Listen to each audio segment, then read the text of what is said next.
Oh my goodness. And there it is. Wow, get the pin to go.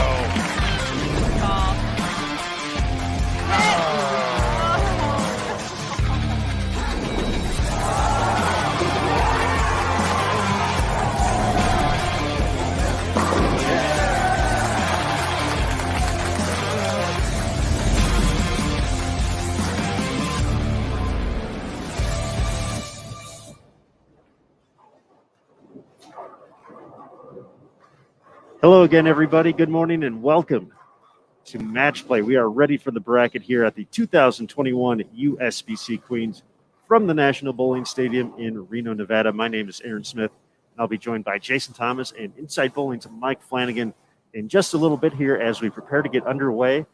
To kick things off today, we're going to have the left side of the winner's bracket on the lanes, 3-game total pinfall matches to determine who moves on to the next round and who unfortunately will have a long road through the elimination bracket. This is a double elimination format, so you have to be defeated twice to see your run here at the 2021 Queens come to an end. These competitors, the top 64, have shown that they've been able to figure out this 42-foot condition over the course of 15 qualifying games to get where we're at right now, but the whole dynamic, the whole playbook is thrown out the window here today, folks. Head-to-head matches, pinfall drop. So, our top seed, Danielle McCune, nearly 400 over, taking on Brianna Clemmer, who got the final spot at +1. So nearly 400 pins difference in qualifying. But right now they are going head-to-head, starting fresh, 0-0. So 3 games will determine who's going to move on in the winner's bracket. We're going to have a couple rounds throughout the course of the day. By the time it's all said and done, we'll be down to the top 32 players overall, 16 in the winner's bracket, 16 in the elimination bracket, and then come back tomorrow on Monday to get down to the top 5 for our Bowl TV stepladder final on Tuesday. With practice wrapping up, let's head to the lanes. We're going to go, we mentioned McCune and Clemmer, a great matchup of Team USA teammates. We're going to go watch that match to kick things off, but we do have 8 channels available to watch across the National Bowling Stadium.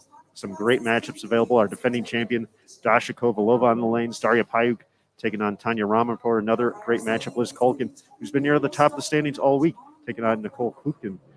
So you can check out those matches and follow along on live scoring as well. So we're going to go ahead, get to the lanes, get ready. Let's watch some bowling here, folks. All right, ladies, your arrows are coming up. You're getting a full set of pins.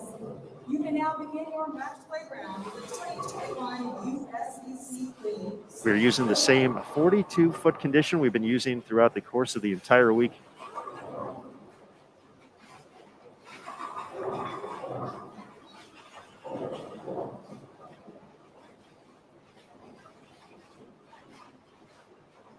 We're back for more excitement here. So good morning to everybody.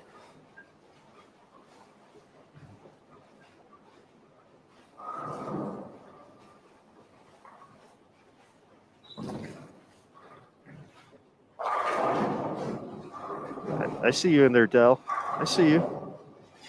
Hope you're doing well, my friend.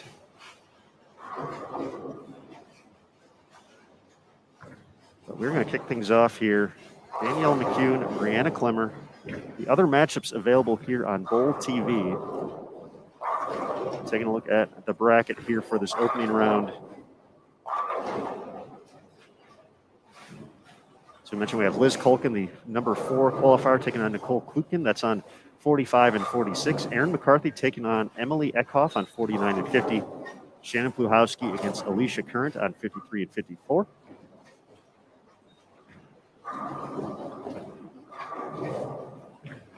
Elise Bolton against Sharon Powers on 57 and 58. 2-time champion Kelly Kulick taking on Azeret Zetter on 61 and 62. Brianna Cote in 2011 champion Missy Parkin on 65 and 66. Our defending champion Dasha Kovalova on 69 and 70 taking on Carrie Smith. So those are the matches available to view here on Bowl TV.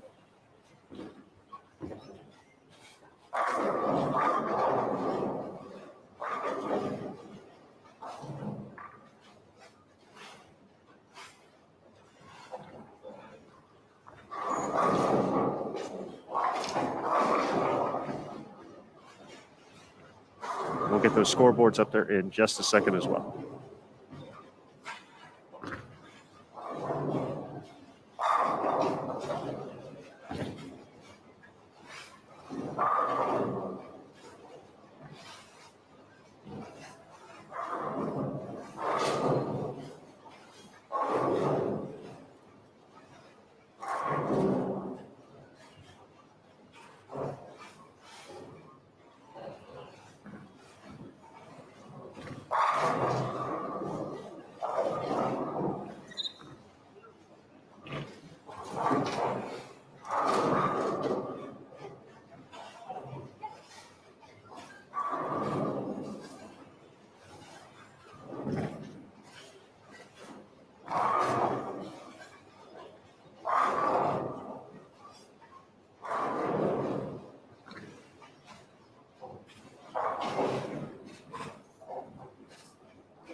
All right, folks, as we settle into these 3-game total pinfall matches,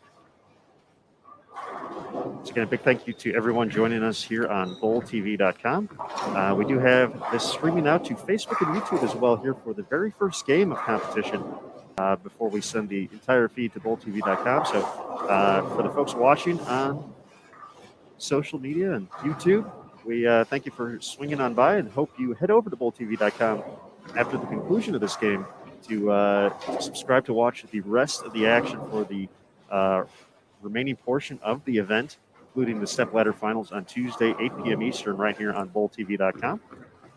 A few different subscription points to pick it up if you just want to watch live for the rest of the week. $12.95 to do so.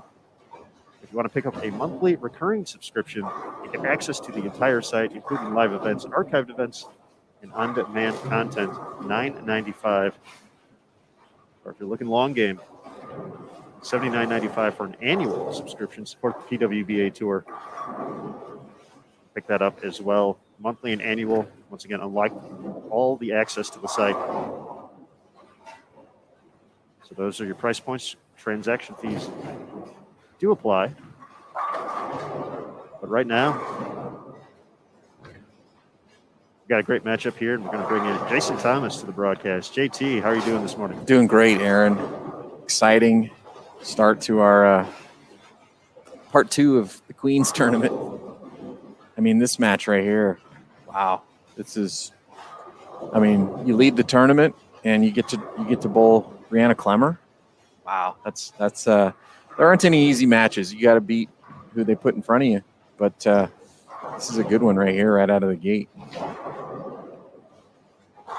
Tale of two tournaments, if you will, for both of these competitors. Danielle has essentially been in the top 5 the entire week. The lowest she's been in the standings is 4th place, and moved into the lead yesterday to earn the #1 overall seed for the bracket. For Brianna, she was looking pretty good throughout the course of competition, and stumbled a little bit toward the end of round 3. And found herself out of the number heading into the final game.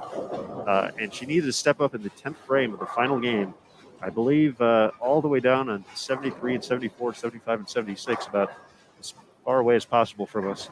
Went up there, threw 3 strikes in the 10th to get the final spot by a pin at +1.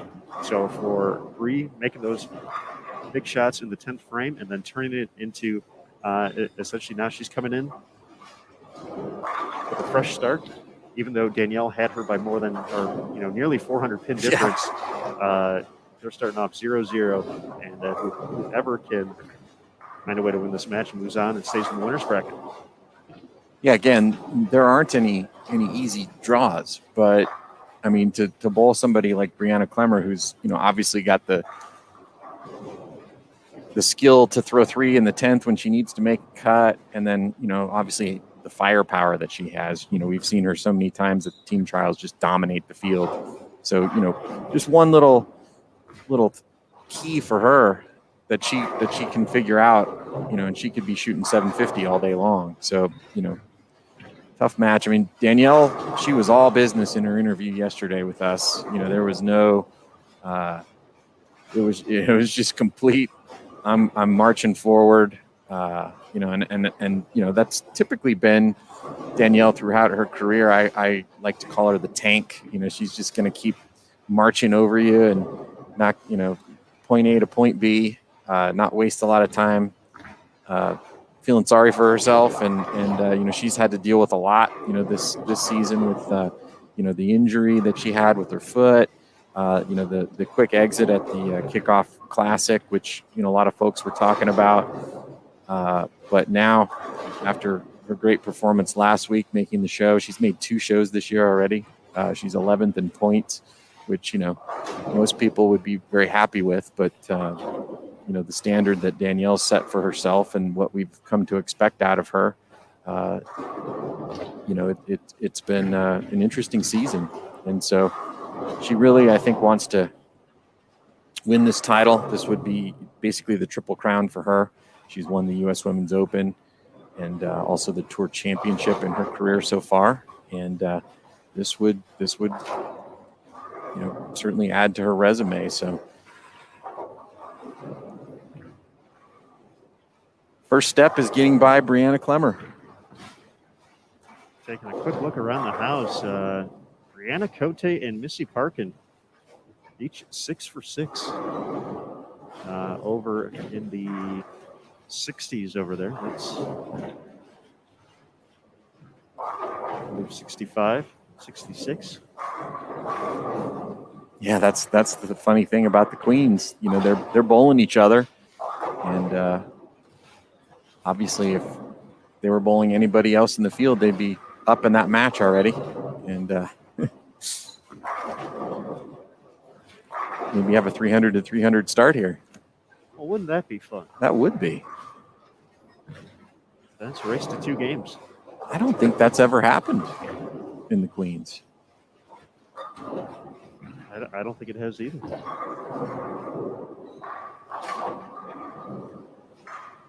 believe it's happened a couple of times on the PWBA tour in match play situations where you're kind of doing the round robin. I believe Kim Kearney and Michelle Feldman yes, had a match like that back in the 2000s. But yeah, they're 7 for 7. I know it's happened a couple times on the PBA tour.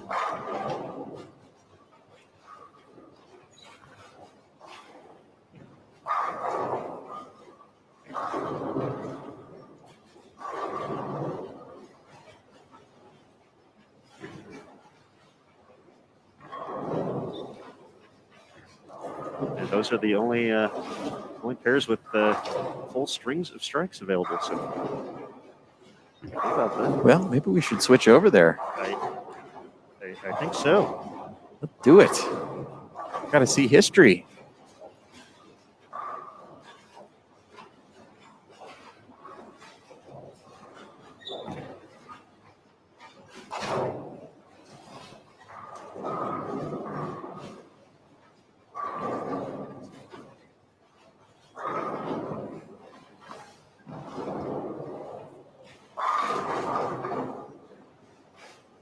Aaron Smith going to make it happen. Going to jump over to that pair where Missy Parkin now has the front 8 and Brianna Cote has the front 7.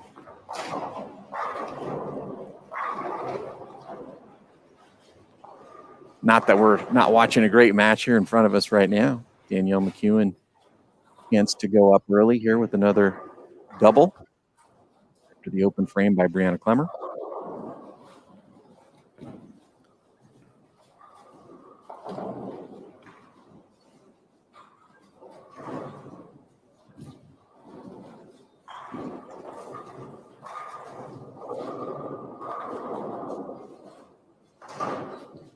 And here we go.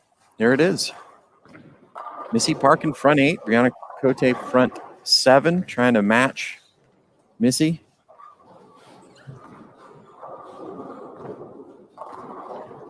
Wouldn't you know it, Aaron Smith? This seems appropriate for us. We can't even blame Mike. Mike's not even here. Well, nice He's run off in the back room. Nice run there for Brianna Cote. But Missy Parkin still a possible 300 game here. Haven't had one yet this week. We've been close a few times. Daria Payo has the high game of the week with the 299 with a brutal solid 8-pin on her last shot. Gigi Mason had 297.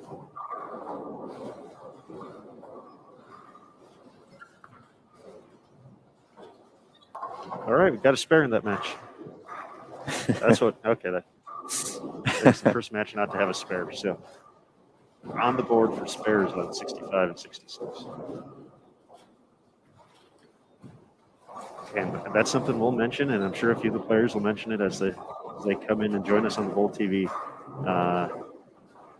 studio here. Is that that's the crazy part about this portion of the event is that we could potentially be looking at 279, 300 here. Brianna having a fantastic game and being down by 20. And then there's going to be another match where someone is going to shoot 180 and be up by 30 pins. Of course, yeah. Yeah, you just got to put it out of your mind. You've got to bowl, the one opponent in front of you, and the way that you break down the lanes is going to determine the scoring pace on your pair. And obviously, these two have done a nice job of breaking the lanes down for each other.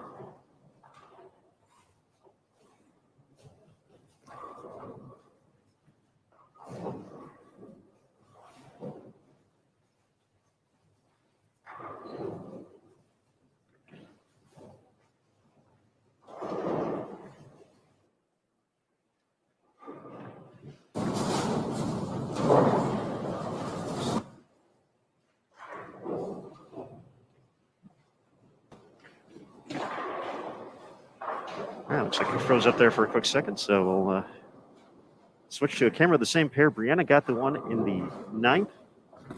So Missy going for number 9. Oh. Big 4. Well, one thing we've noticed all week long is that with the type of conditioner we've been using, which is the fire conditioner from Kegel, the lanes have transitioned very quickly, and I'm not sure if that was a bad shot. We haven't seen a shot from Missy yet because of we just moved over to this pair, so couldn't tell if that shot missed in a little bit or it just hooked on her because of transition. Back scores now 262 and 279.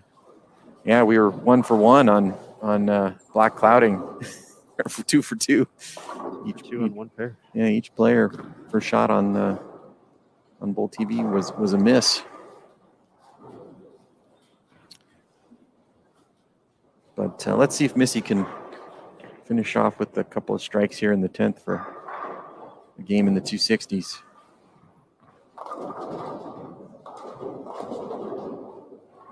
Comes in light there. Missy's someone we really haven't talked about a lot this week. She is a past Queens champion, 2011 in Syracuse. Was kind of a little under the radar this week. Didn't do anything too crazy throughout qualifying. Just did what she had to do to make the bracket.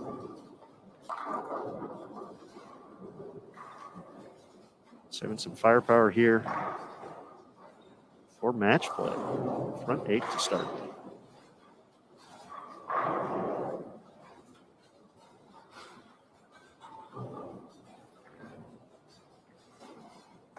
This Culkin is going to be up 193 to 180 against Nicole Klutkin. Shannon O'Keefe putting together a game. She can shoot 279. Her matchup against Maria Bolanova.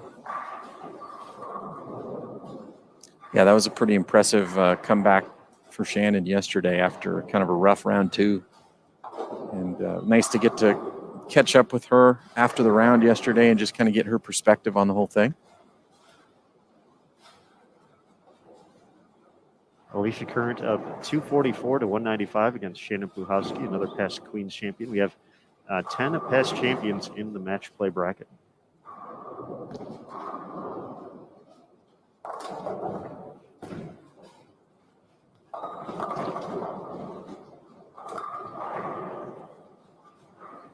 All right, 252 out of the gates for Missy Parkin, but any type of mark here, Brianna Cote will hold the advantage heading into game 2. Once again, these are 3-game total pinfall matches, so not best of 3, not best of 5.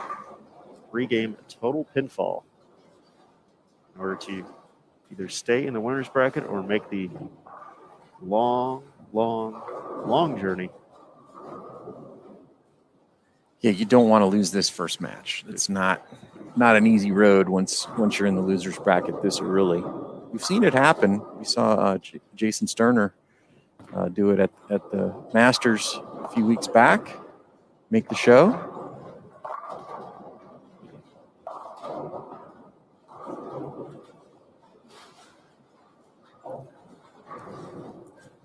JT, you realize we went to this pair and they had 15 consecutive strikes. And with that little freeze that we had, we're going to end up seeing maybe 1 strike for all these shots. Yeah, we're getting our share of criticism in the chat. But I think they would have been more upset if both players had shot 300 and we didn't pump over there. That's true. But if you are a Bull TV subscriber, you have the luxury of not having to listen to us and being able to watch whatever match you want to watch. Got 8 channels up currently, 8 different matches out of the 16 that are going on currently.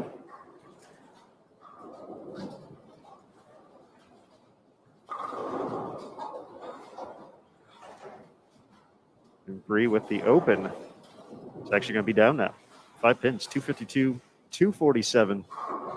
Missy Parkin with the early lead in that matchup on 65 and 66. And folks, as we've done throughout the course of the week, this is the time when we thank the folks who've been watching on Facebook and YouTube for checking out this sneak peek here. But as we get into game 2, we're going to go ahead and shut off the Facebook and YouTube feeds. You're going to have to go to bowltv.com to continue to watch match play moving forward into not only today but tomorrow as well, and then the stepladder finals on Tuesday. So bowltv.com, a few different price points to look at over there, but we're going to go ahead and take a quick break as they get underway. So game 2 coming up next. Be sure to head on over to bowltv.com, subscribe today. Also, Aaron, let's not forget to mention the giveaways as well. We've got bowling balls to give away during the stepladder finals, so you're definitely going to want to get your subscription for a chance at that, and giveaways today and tomorrow as well. That's right. Got the chat open. We've got a great community. Check it out at bowltv.com. Subscribe today. Folks, we're going to take a quick break. We'll be back for game 2 in just a moment.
All right, with all matches moving into game 2, let's get some quick rundowns for you.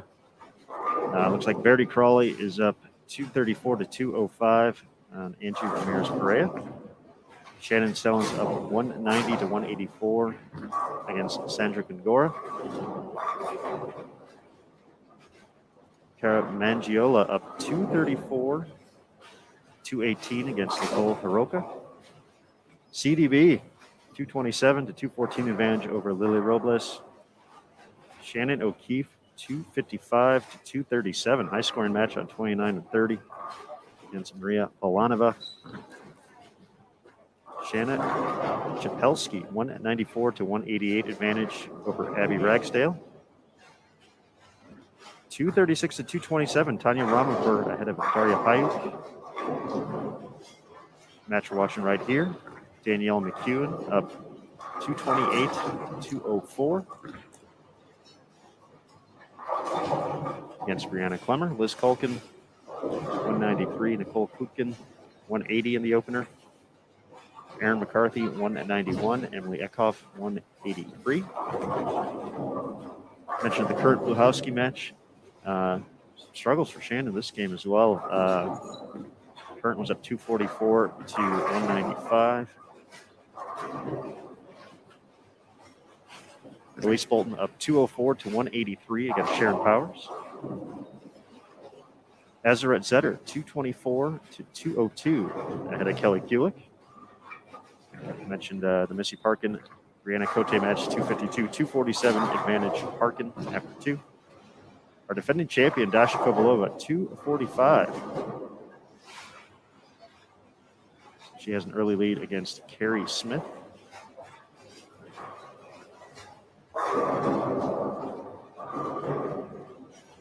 Jordan Richard ahead of Blair Blumenscheid after 1.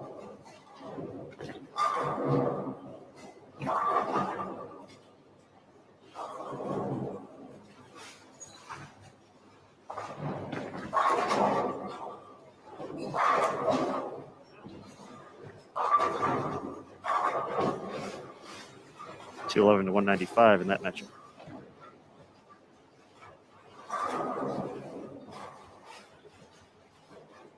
Interesting here in this match. Danielle's jumped left and really just kind of hasn't missed a beat. And now Brianna looking like she's running into some transition. Ball goes high there in the 4th. And I feel like that's what's really separated Danielle from the rest of the field this week is how quickly she's been able to read the transition and make the moves. That's something she said when we talked to her yesterday after the block. She had mentioned that she was, as we said, very businesslike in the interview. Said leading qualifying, great. But this was all about gathering information and getting ready for match play. So the confidence was there. She put up a big score on the first day, which is what she had in the game plan, to have an opportunity to basically build out her arsenal, know exactly when ball A continues to do this or stop striking, she knows the next move just like that. So she's on top of the moves. She's ready to make the moves the second she sees them. She knows what bowling ball is coming up next,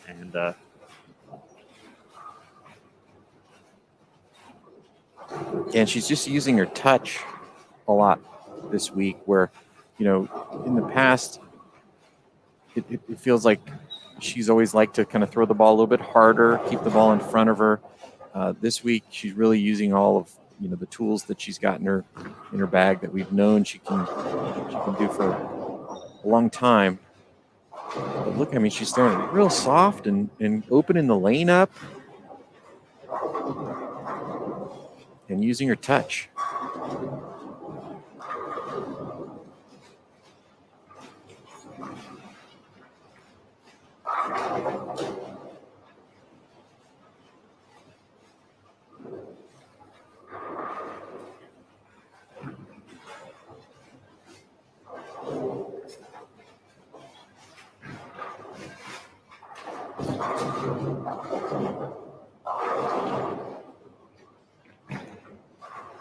The right side of the bracket will be up after this. We'll move to the pairs. Wow. That was way in. She hated it off her hand, and ball sets up perfectly, high flush, and she gave the little fist pump, which you don't get too often out of Danielle. She doesn't show a lot of emotion, but she's got some room to play with, and that's just from playing the lanes correctly. A lot of folks will look at a shot like that and say, "Wow, the lanes are walled," and it's like, no, they're not. They're really hard, but she's playing them properly. And when you play the lanes properly, you have room to miss. And you got to give credit to the bowler who understands how to play the lanes properly. That's a huge part of the sport that I think goes underestimated.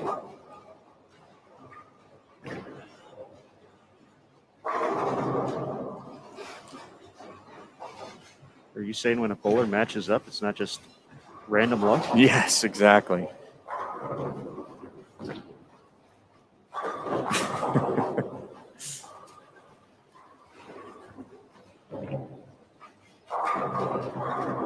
The difference between what we're seeing out of Brianna right now is, Brianna's trying to overpower the condition. And, that works a lot of times. But right now, it's clear that, speed control is the more important thing, and getting the ball to shape up right so it goes through the pins and carries those light mixers and, all the different hits. And that's the difference right now in this match between Danielle and Brianna. And really probably what the difference in their score throughout the week.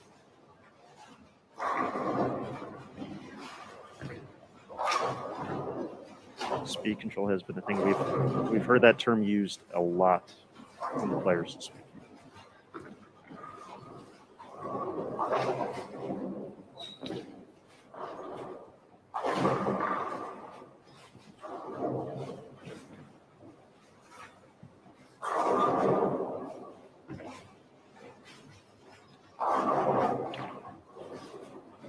Clemmer can still get to 2:45 this game, but see if he can keep it going for 5 in a row. Just so nice.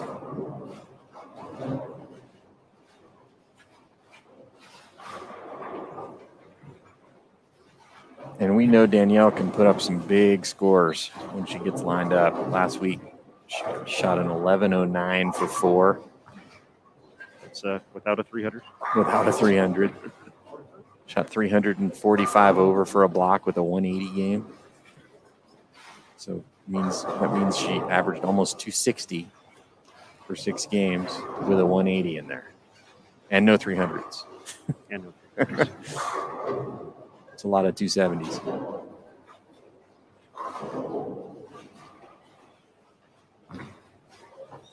But I'll tell you, I think Danielle thinks that she's been, a versatile player for a long time. I think she's certainly had the skill, but we just haven't seen her use it as much as maybe somebody might expect. And she certainly looks very comfortable, doing what she's doing right now, which, if you look at that. It's just, that was the ace shot right there. The last one got in and held up and went high flush. That one was just aced. And she aces more shots than almost anyone out here. Maybe Shannon O'Keefe, is right there with her. But, that's why she's been the number 2 player in the world the last couple of years. But she adds this tool to her game and gets comfortable with it. You could see her, clearly, becoming the top player out here for a long time to come. And that's the difference there, Brianna. Good shot, but because she's not making that shape into the pocket, her angles are a little flatter, she's not able to carry those off hits like Danielle is.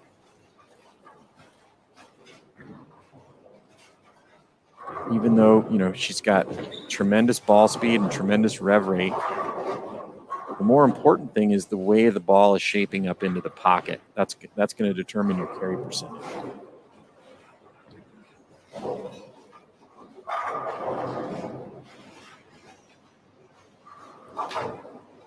No problem on the spare, but Max drops into the 230s now.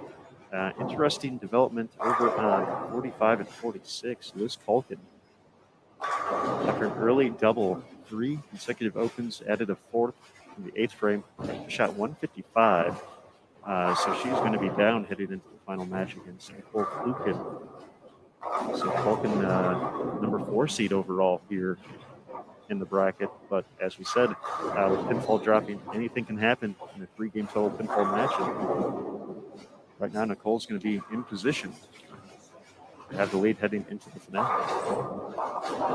Another flat 10 for Brianna Clemmer. And the other thing that to watch for here is, there's a rule that says whoever gets left first wins.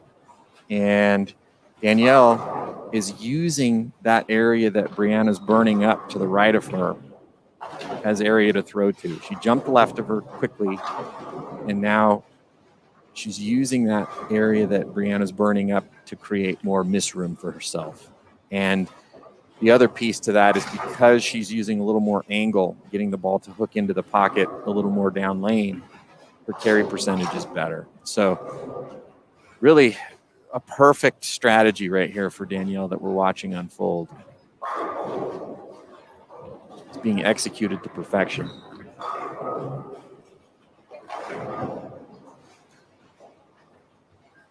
Nicole Klukin is going to be up 21 pins on Liz Culkin as they head into game number 3.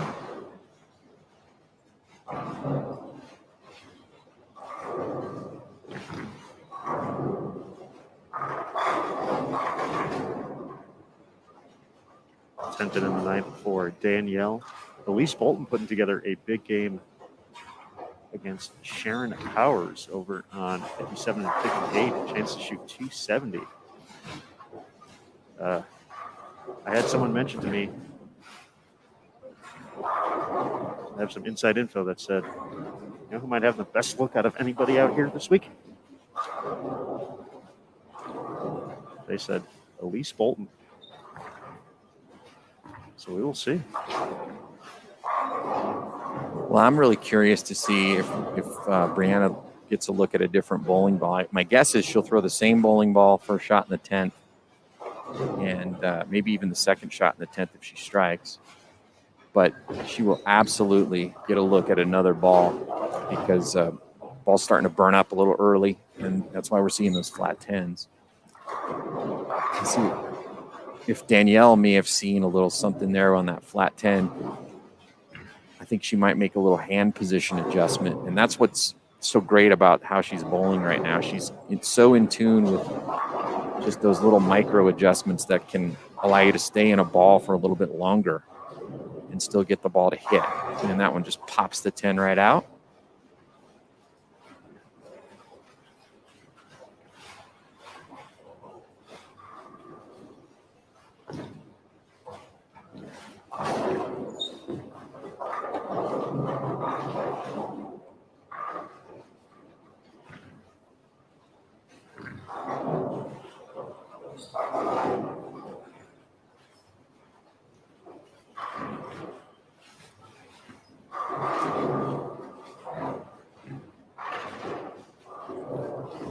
Start to get to the 250s. Your shot making is so disciplined. Just perfect balance.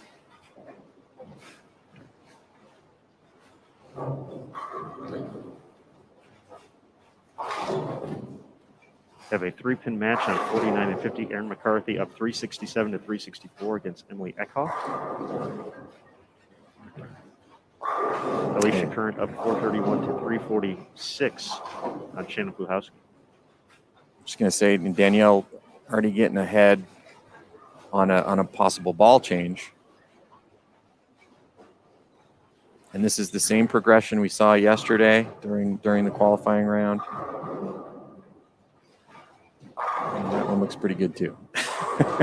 Good problems to have. Jordan Richard up 398 to 369 against Blair Blumenscheid. Dasha Kovalova is going to be up by a decent amount against Carrie Smith heading into game number 3.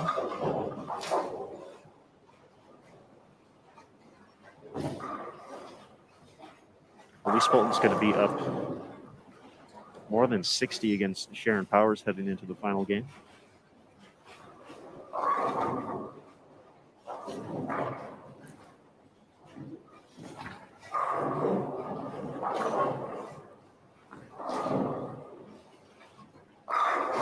.415 to 371 advantage. Shannon Sellens over Sandra Gongora.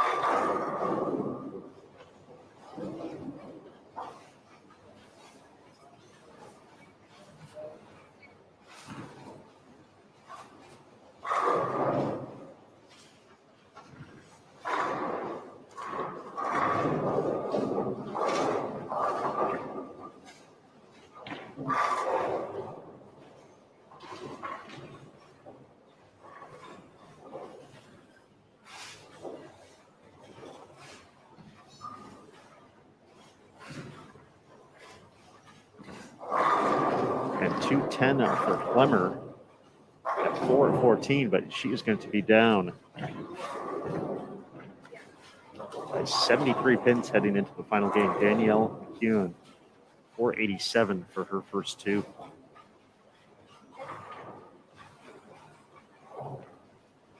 Verity Crawley up 489 to 404 against Angie Ramirez-Perea. Cara Mangiola is going to be up after 2 against Nicole Hiroka.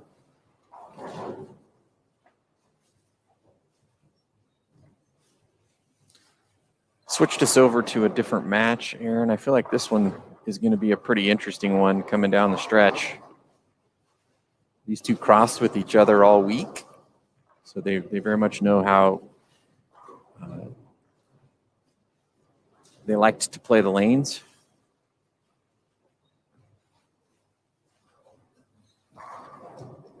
Our defending champion going to be in the 480s to Carrie Smith's 395. So Tasha, big lead heading into the final game as well.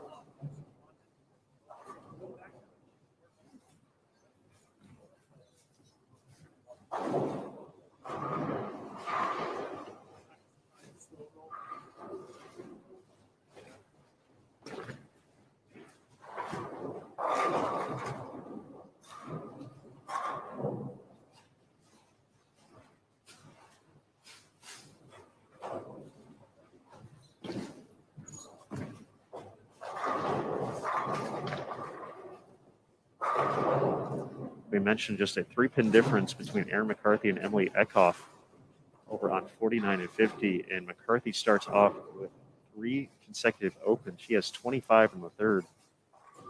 Emily Eckhoff early double to gain the momentum.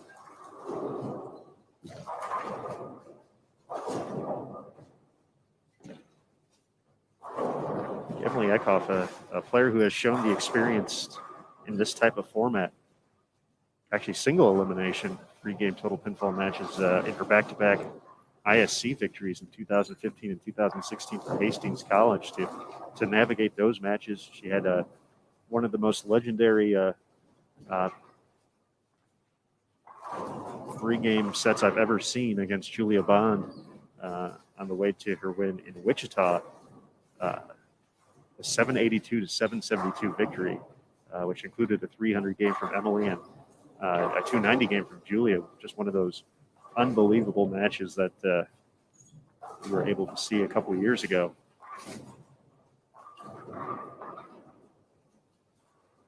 She has started with the front 4.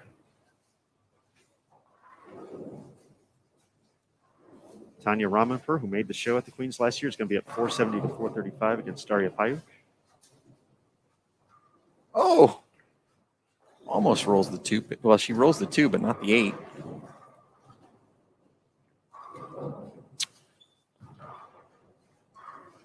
Missy Parkin's going to be up 20 and change against Brianna Cote. They started striking again after we left. So, of course they did. We'll just leave them alone. Azarette is going to be up in this match after 2 games.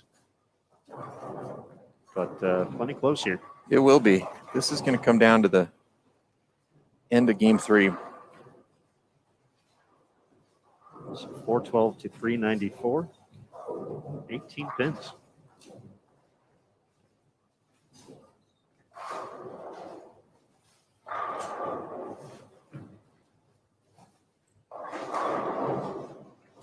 Maria Balanova is going to have the lead against Shannon O'Keefe. A rough game for Shannon. It's still going to be pretty close, but Shannon 2 missed single pins in this game, and I think she would call that very unacceptable, among other things. Yeah, no, it's one of her favorite sayings is "Make your spares, kids." I like to say that too. CDB up 450 to 408 against Lily Robles. Another interesting matchup where they crossed together throughout the course of the week. Shanna Chapelski up 426 to 393 against Abby Ragsdale. Again, you can tell the difference, in this pair here with Kelly and Azarette, how they really probably don't have very much room to miss because they started a lot further left than we saw Brianna and Danielle start. Brianna and Danielle, I think, had a little bit more room to miss because of the way they broke the lanes down, but these two really struggling to hit the pocket.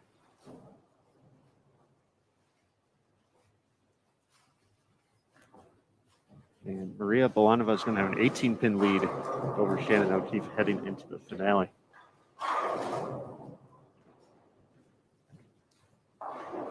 I mentioned Liz Culkin being down 21. Looks like she has righted the ship after a missed single pin to start. She has struck on 6 of her next 7 shots. Nicole Klukin just 1 strike and an open up there. So Culkin has taken back the advantage.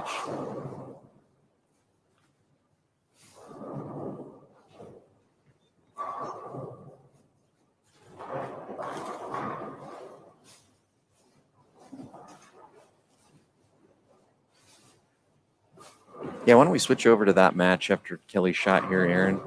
We can come back to this one. This one we have time.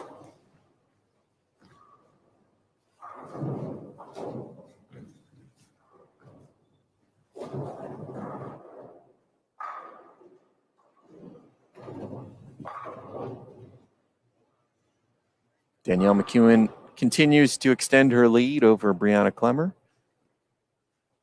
Looks like that match is well in hand.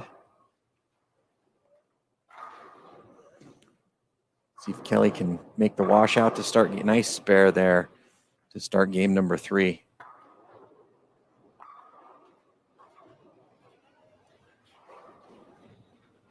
So here we are, 8th frame. Culkin was down at 21. He's found 3 in a row, looking for 4. Well, that's pretty good. High flush. Yeah, losing by 21 and then missing a single pin to start game 3. That's not what you want to see.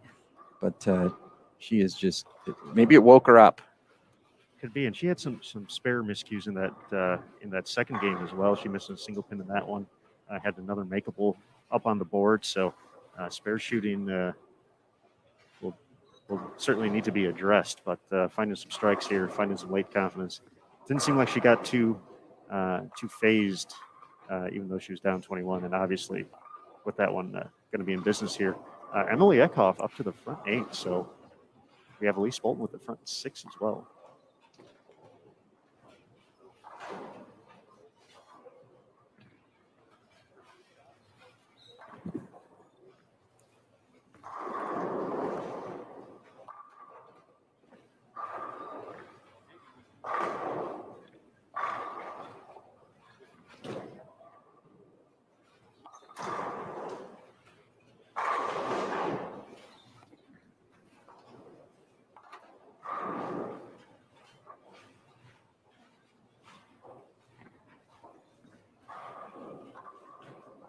Nicole has to have it to have any chance really here.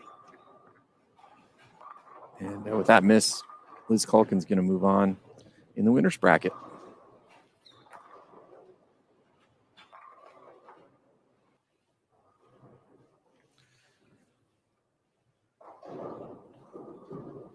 This match is decided as well, but let's see if Emily can finish off with a big 300 game.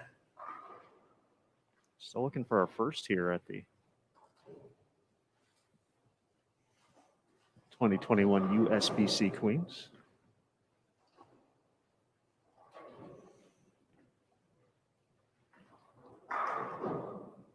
By the way, Danielle McEwen, 6 out of 7 strikes.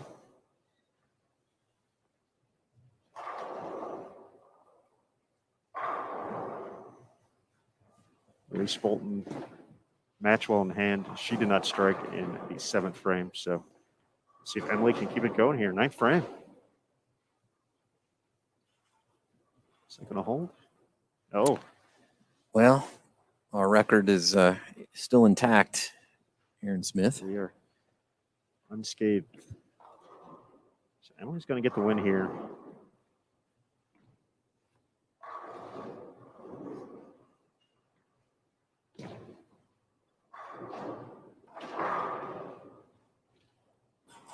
Let's check back in on this match. This was a pretty high-scoring affair.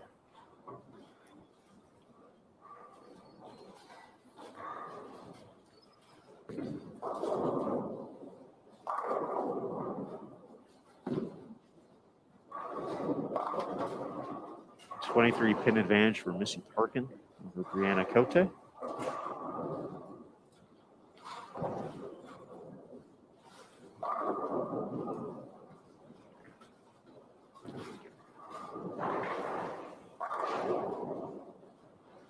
Jordan Richard going to get the win against Blair Blumenscheid.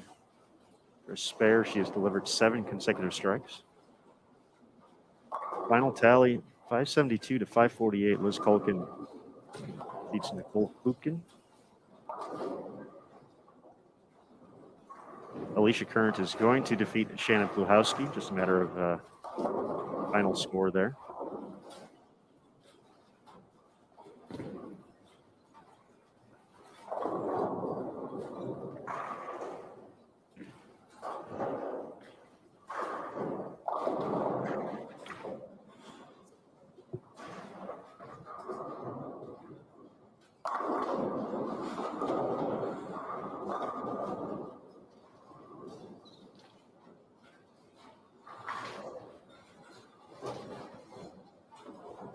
Emily Eckhoff finishes that game with 267, so 631 will be enough for the victory over Erin McCarthy.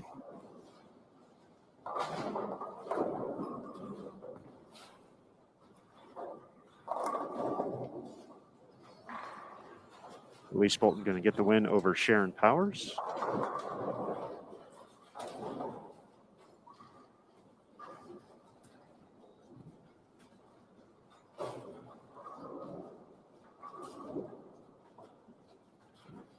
We'll get back to a couple of our other matches here momentarily, so let's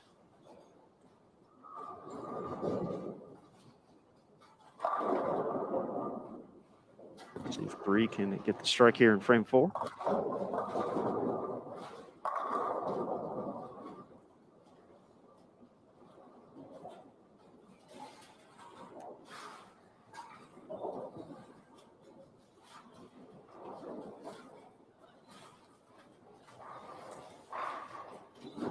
Brianna Clemmer, chance to shoot 265 this game, but not going to be enough to make up the difference as Danielle McEwen taking care of business. Can still shoot 256 this game for McEwen.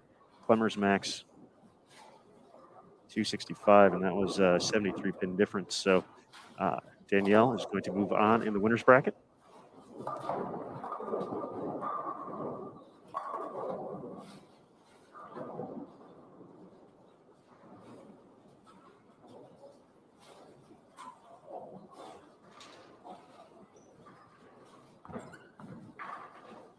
Bree looking for the double. Gets it.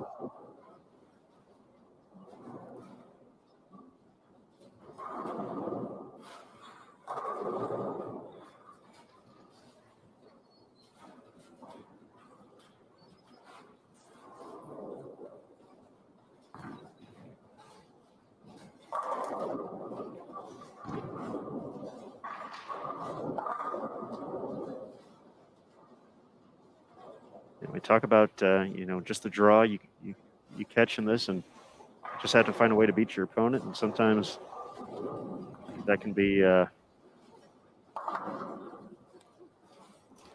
with the 570, like we saw Liz Colkin win. And then Brianna Clemmer is going to shoot 680 basically, and she's going to lose by about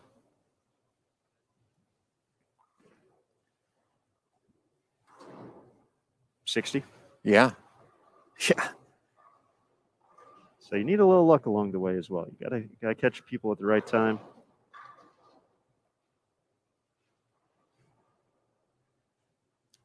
Each pair obviously has its own unique characteristics.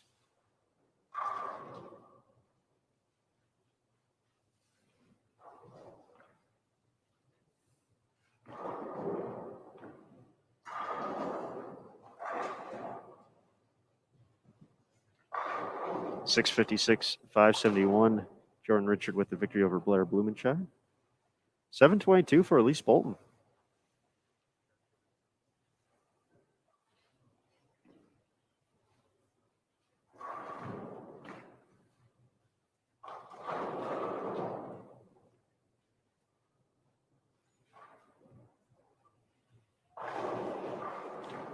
Setter with her first strike after 4 consecutive 9 counts.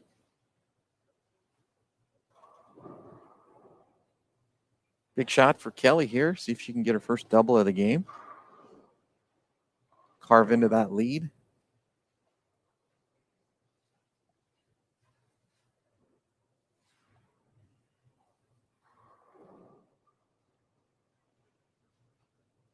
It's got a hook. Wow.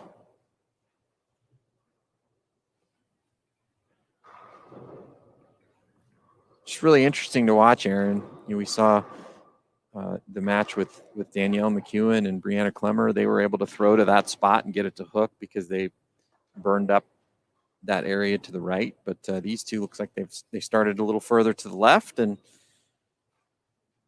consequently, this pair is playing a lot tougher. Shannon O'Keefe in a battle with Maria Bolanova. She threw a double in the 5th and 6th to cut into Volanova's lead. So that's one we'll give you the radio call. They're just off to our left, out of our range of our 8 channels.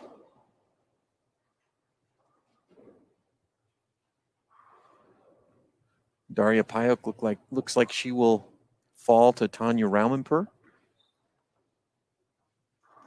Shannon Sellens is going to get the win over Sandra Gongora. Verity Crawley going to move on in the winner's bracket against Angie Ramirez-Perea. Close matchup between Shanna Chapelski and Abby Ragsdale on 33 and 34.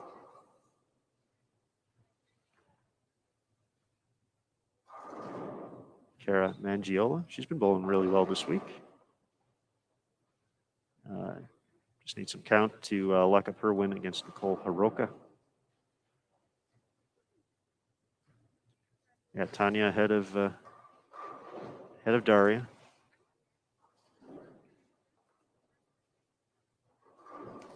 Our defending champion is going to continue on. In the winner's bracket, she went undefeated in 2019 on the way to the title.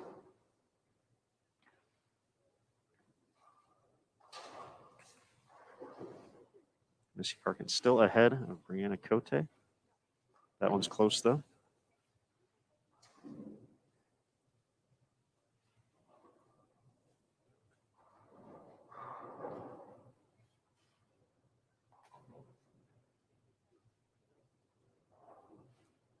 .732.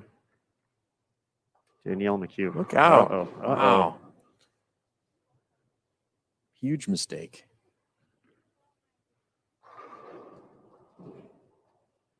Missed a 9-pin.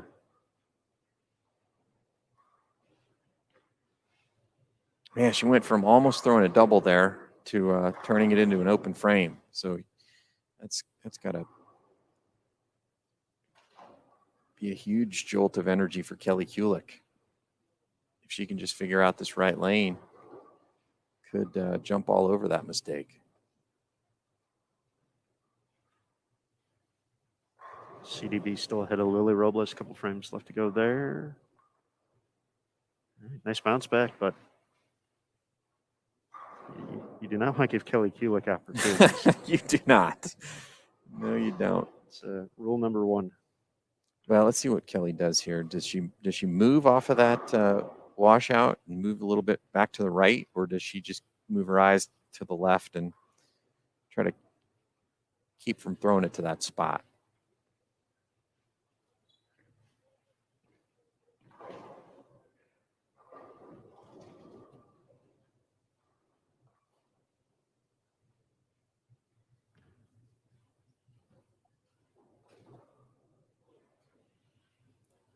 Shannon O'Keefe putting together a turkey now and taking the lead in that match over Maria Bolanova. Yeah, this looks like she just got on top of it. It still doesn't hook. Oh, Wow.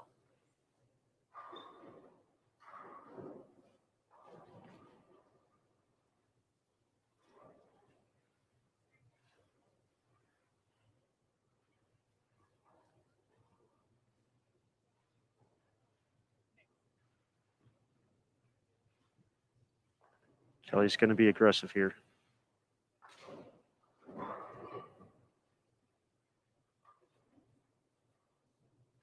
It's going to have a chance. Oh, look at that. Oh, wow. What a huge spare. See, that's the next edition for Bowl TV is to where Kelly's so good drawing on the screen when she's on as a That's commentator. right. Yeah. I needed to do that right there. Just going to want to go that way with it. Wow. That was huge. Shannon O'Keefe has put together a 4-bagger now against Maria Bolanova. Bolanova still with a chance. She can shoot 233 this game, but Shannon O'Keefe starting to pull away. Kelly breaking up the 210 this time, but boy, she really doesn't know what quite to do on this pair. CDB officially going to get the win here.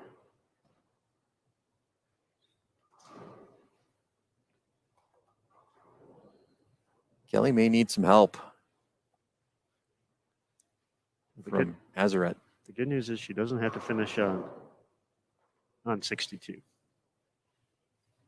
But Doesn't look like she's all that lined up on 61 though either. suppose if you have to pick one, though, one's slightly kinder to her the past couple shots outside the 2-pin there. Huge opportunity for Azaret. 8th frame. Azaret seems like she's fairly well lined up. She hasn't thrown a double this game, but she's been hitting the pocket. Great shot there.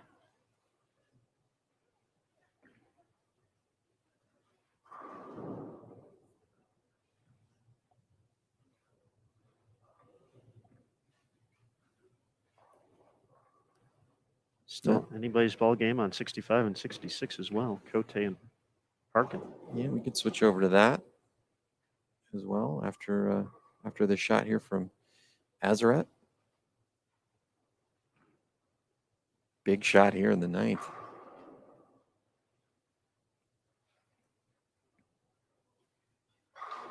Azaret on a 195 pace, but can go off the sheet for 225.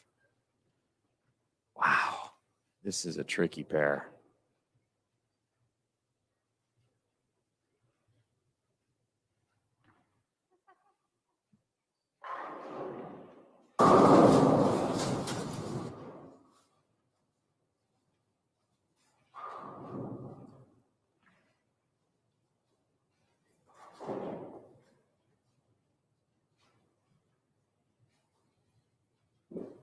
Let's head over, see Brianna Cote real quick first.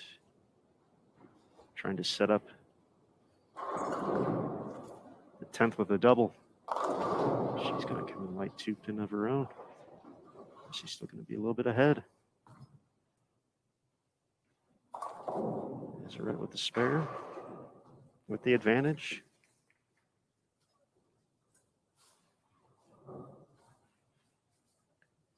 Well, Kelly Kulik can go off the sheet for 199. That would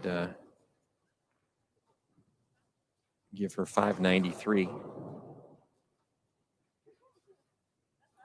Azaret with 412 going into this game. So she would just need 181. That would force her to mark in the 10th. So Kelly in a must strike situation, literally. If she does not strike here, she will not move on in the winner's bracket.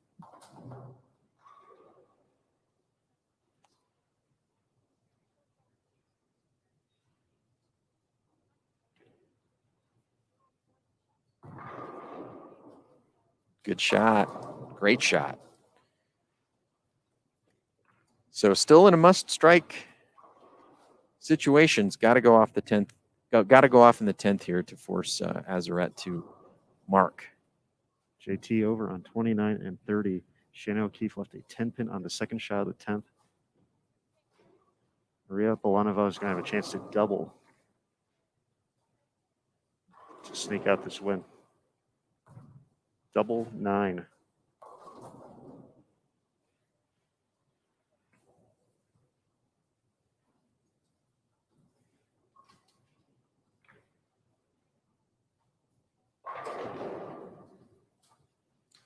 Well, Kelly's got to have this one, guys.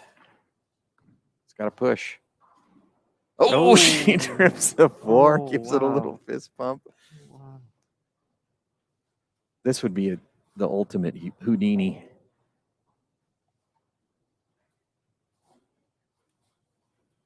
Bolanova up on the approach. He got to the pocket to get the 10 out. They got the 10 out.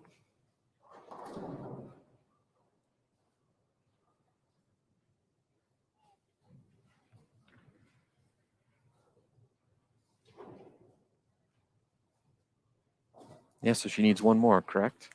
One more and 9. Wow. Or one more and 8. Be a tie. Let's see, one ball roll-off phase. Oh, Kelly gets the light mixer. That's greatness right there. She may not win this match, but I mean, when you've got to throw 4 in a row on a pair that is this difficult, just to have a chance, and you do it. That's why great players are great. Shanna Chapelski's going to get the win over Abby Ragsdale. Bolanova up on the approach. Must strike. And she misses the head pin right. Wow. Shannon O'Keefe. There's Brian O'Keefe. Just taking a look. Going to stick out the win. What a great finish there from Kelly Kulik. She shoots .593. Oh. Missy Parkin opened the 10th. Cote will have the opportunity to double to win. We can bounce back and forth between these two. Azeret must mark.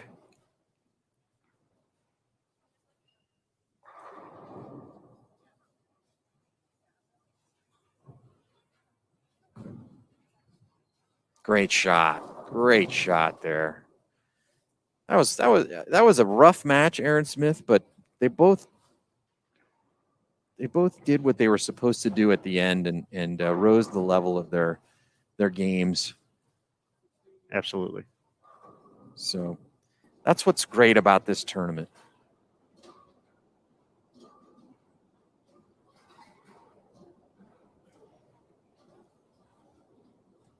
Got to find a way to strike.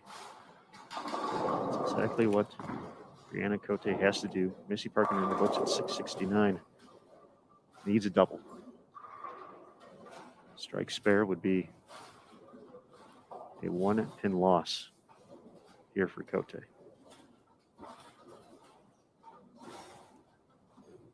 Must strike situation. This is the final match going on across the house as well. Gotta have it. Oh, man. Oh, jeez. Missy is going to sneak away with the victory. The Open in the 10th. That opening round was all over the place. It was. That was good stuff. My emotions have been toyed with over and over again. But yeah, this is what we. That's why we love the Queens. So here are our second round matches on this side of the bracket. Battle of two roommates, Danielle McCune and Tanya Ramenper. Going to have Shanna Chapelski and Shannon O'Keefe. Shannon Sellens against Verity Crawley. Carolyn Dorn-Ballard against Kara Mangiola. Jordan Richard against Dasha Kovalova. How about that one? Wow, that's a great match. Missy Parkin against Azeret Zetter. Elise Bolton against Alicia Current. Emily Eckhoff against Liz Culkin. All winners at bracket matches. That's coming up at 2, but we got another set coming up right after this. We do. That is true. And folks, since we have the quick turnaround, there is no re-oil. We are going to go ahead and leave the cameras up for the time being.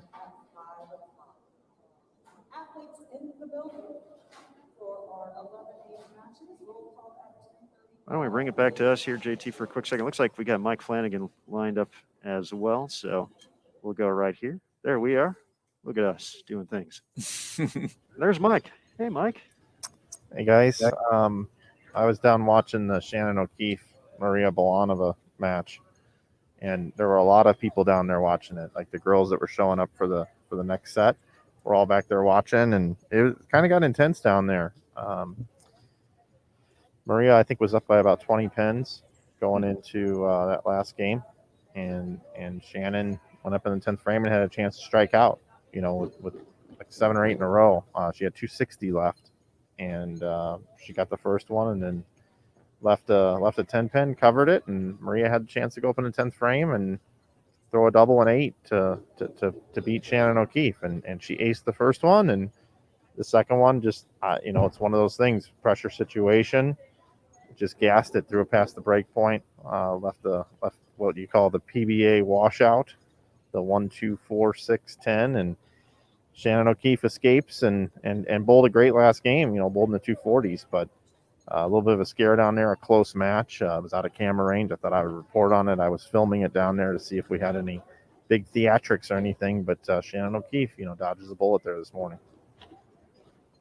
And an exciting potential early round matchup tomorrow. If Shannon and then Danielle can find a way to win their matches, they would be facing off in the winner's bracket to kick things off on Monday. But once again, that matchup coming up at 2 p.m. local time. So that's 5 p.m. Eastern, that second round of the winner's bracket. But we have one more round, the right side of the bracket. Those competitors have made their way into the National Bowling Stadium here. They have their roll call in about 15 minutes and then practice about 20 minutes after that. So that's going to do it for right now. We're going to take a little break, but we're going to keep the cameras rolling. We'll keep the chat open, of course. So we appreciate everybody swinging on by. We're going to take a little siesta here in Reno at the National Bowling Stadium at the 2021 USBC Queens. We're going to be back for the right side of the winner's bracket. First round coming up next here on Bowl TV. So everybody hang tight. We'll see you soon. And remember, on Bowl TV, bowling lives here.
2 minutes remaining of your format. 2 minutes remaining.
Welcome back, everybody, to Bowl TV for the right side of the bracket here at the 2021 USBC Queens from the National Bowling Stadium in Reno, Nevada. My name is Aaron Smith, sitting alongside Jason Thomas, Mike Flanagan, part of the Bowl TV crew as well this week, and we are ready.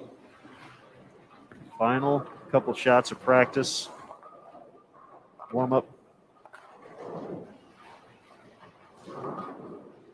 before we get into our next set of 3-game total pinfall matches.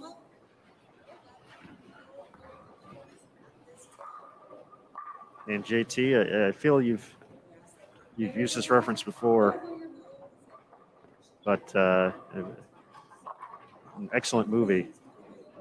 Are you not entertained? The 300? That's from? It's from Gladiator. Gladiator. Yeah. That's what it is. Yeah.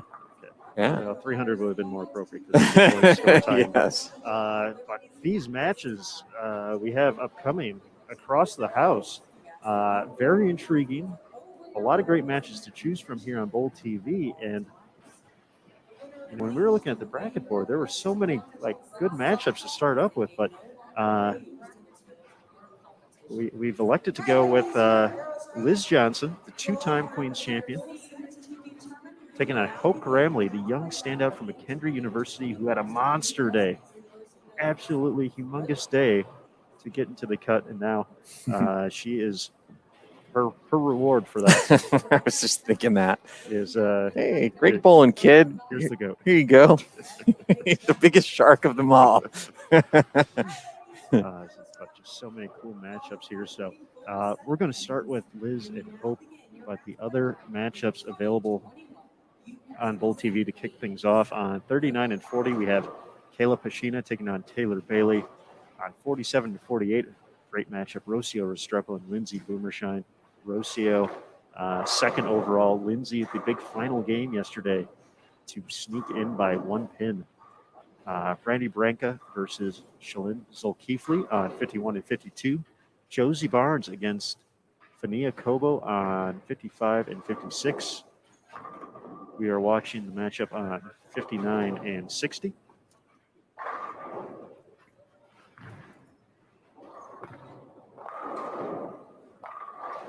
Over on 63 and 64, Julia Bond versus Maria Jose Rodriguez. 67-68, Sydney Brummett against Gigi Mason. And then Valerie Bercier against Stephanie Johnson at 71 and 72. So those are our featured matchups here on Bowl TV. Other matches across the house, Caitlin Johnson against Addie Nelson on 75 and 76. Birgit Norix against Kristen Niter on 15 and 16. Laura Plazas against Lauren Pate on 19 and 20. Diana Zavialova against Anna Molina on 23 and 24. Diana, a 2-time Queens champion. Alexis Nair against Sabrina Divis on 27 and 28. Taylor Boltice versus Christine Gill on 31 and 32. Clara Guerrero against Amanda Vermilia on 35 and 36. And Stephanie Zavala against 2012 champ Deandra Asbeatty on 43 and 44. Well, Hope starts with a Brooklyn, probably a little bit of nerves. And let's see if the fact that it carried loosens her up a little bit. Good shot there and gets the light mixer to carry. But we saw what Liz Johnson can do with a pair of lanes when she has some time to break them down for herself a couple weeks ago in Lincoln. Put on an unbelievable display in the stepladder finals, bowled the 300 game, just the 5th one in the history of the PWBA Tour in the stepladder finals. And boy, she's going to be a tough out for Hope Gramley.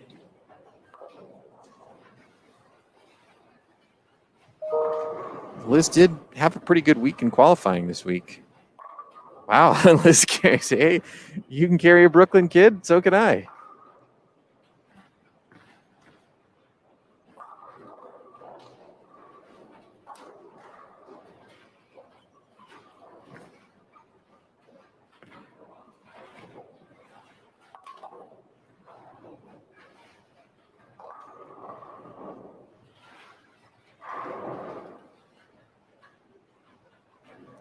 Liz did slow down a little bit yesterday to fall to 15th place, but yeah, plus 208, average 213 over the course of the week. For Hope, as we mentioned, a big final day. After 977 and 915, she went out and did a thing, 1167 to get to plus 59. 250, 254 right out of the gates as well. So she was, she was minus 100 and change to start. And, we kind of had been projecting the cut score to be right around even or minus or a little plus right around there, averaging 200. And she quickly made up the difference in the first 2 games and then took care of business after that to easily make it into the cut after all that. Well, let's see what happens here on the right lane. 2 Brooklyns for both players. This one might be the key. Looks like she got that one out. And, not a very nice break. First person to hit the pocket on that lane leaves a 710. What are you up to, 60? What are you up to?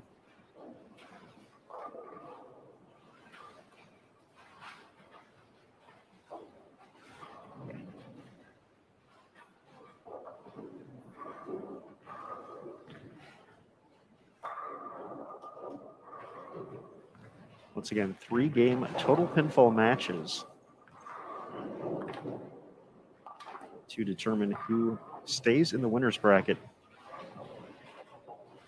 We will have the long journey through the elimination bracket. No players will be eliminated this round or the next round. We will have the winners return to the lanes for their second round of competition a little bit later today, 5 p.m. Eastern, 2 local time. And then our final 2 rounds of the day will be all elimination bracket matches, meaning we're going to get rid of 16 players, and then we're going to do it again, another 16 after that. So we'll be down to the top 32 here at the Queens in 2021 by the end of the day. Great shot there. It looks like they've opened up a little bit of room for themselves. That one was a high, hard one. Shot before that was a little bit to the right, got back for a light mixer. So this could be a high-scoring pair.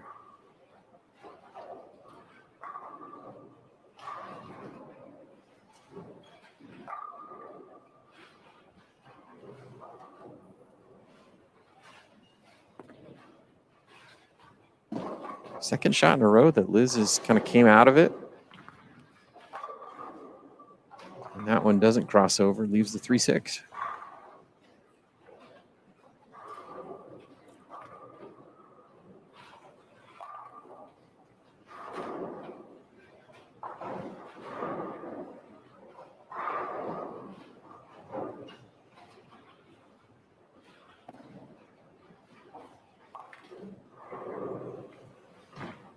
Liz coming off a bit of a rough week after the big win, her 25th career title in Lincoln.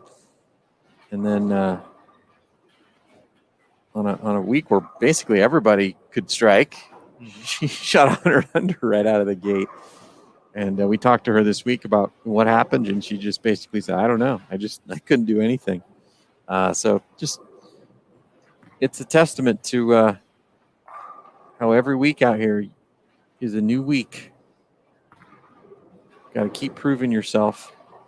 and Liz bounced back with a good performance in qualifying, but struggling a little bit out of the gate here. A little inconsistent so far,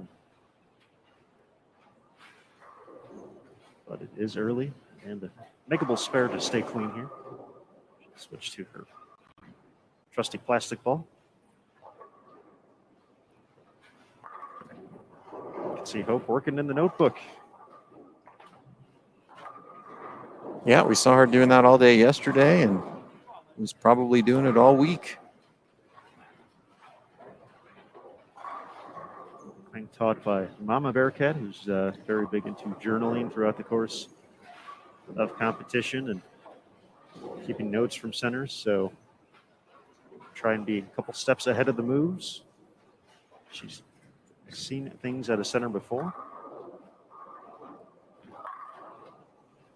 Looking good right out of the gate after that first shot where I think it was probably just nerves through the Brooklyn, but has hit the pocket the last 4 shots.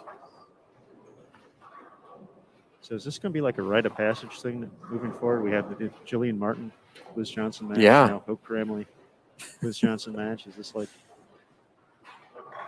Does Liz just have to take on all the kids now? Yeah, for some reason, it just seems to work out that way, doesn't it? Norm Duke had to bowl Earl Anthony for his first title. Uh-oh. Yeah, if that holds, look out.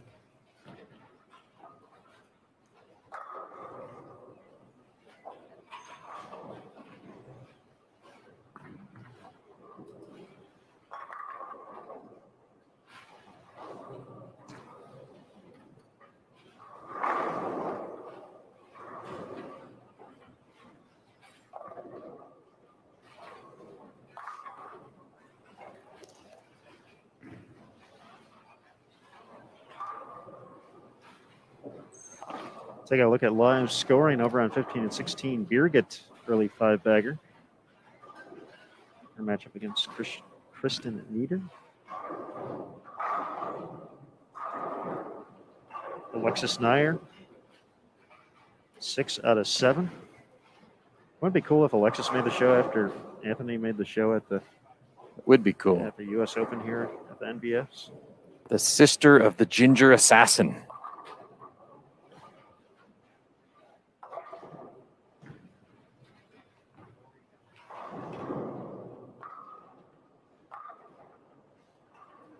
Stephanie Johnson with the front 6 over on 71 and 2.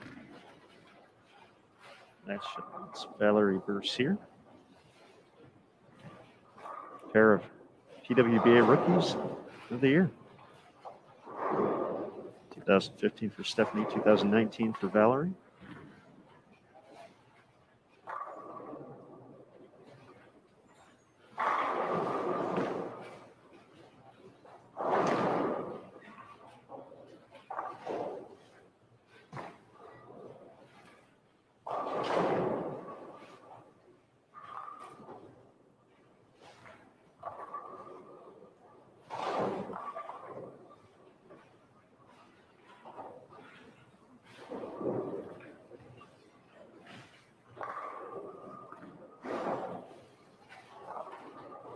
Better shot there by Liz.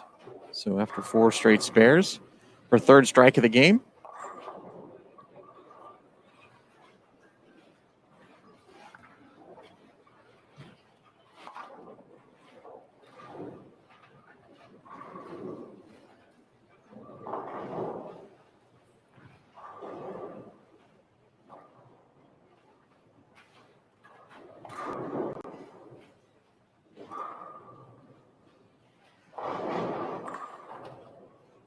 Ten back. Just so fun to watch.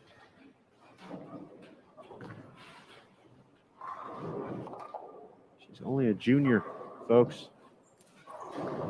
Just another year of college left. And Kendry. 2 sport athlete as well. Played volleyball.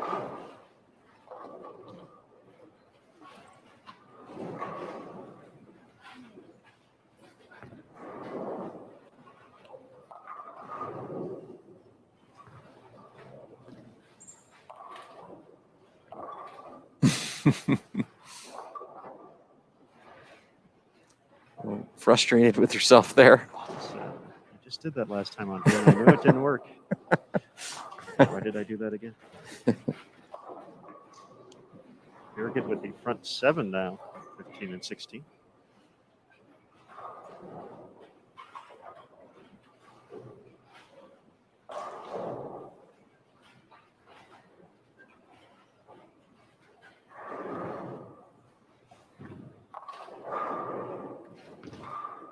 Mentioned that Hope was the NTCA Bowler of the Year for Division II and Division III NCAA athletes here in the 2021 season.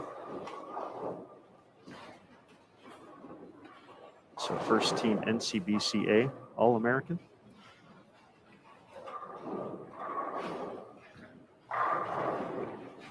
That's high.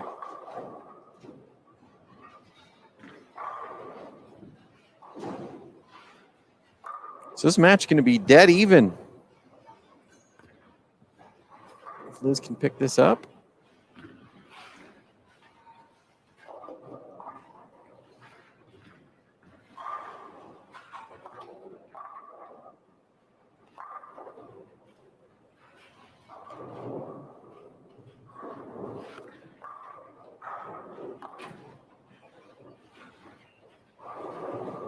You're getting up to 8 in a row. She's going to have a commanding lead after game number 1. Some struggles for Kristen. Her max 189.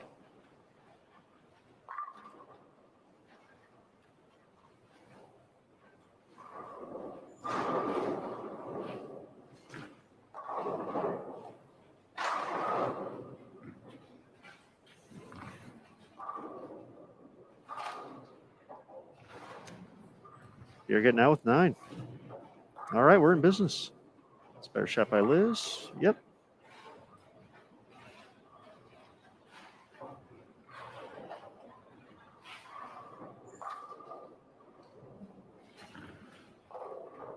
So 15 and 16 we're watching on live scoring. Harrogate 9 for 9 to kick off as a winner's bracket match against Kristen Nieder. JT is making the way down there.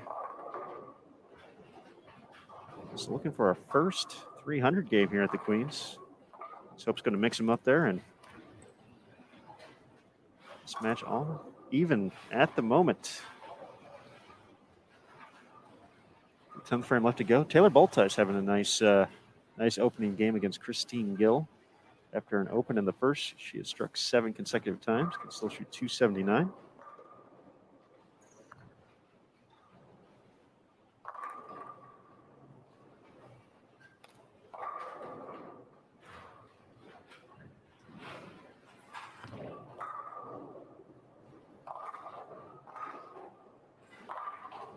There's a better shot on the left lane.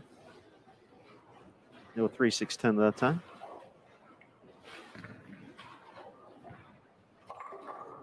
.223, the max score for both players here. Game number 1.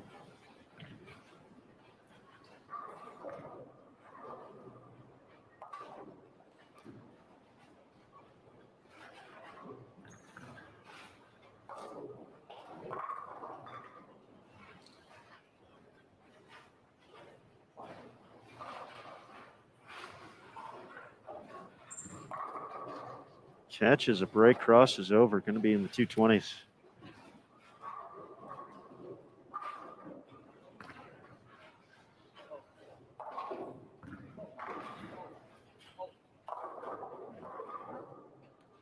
And has pulled 3 of her last 4 shots on 59.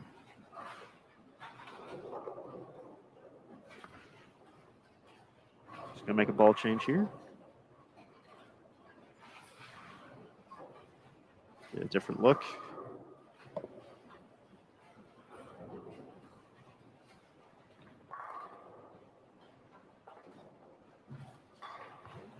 It's a better shot. 223 for Hope Gramley. News for Hope is she will not be down after game 1.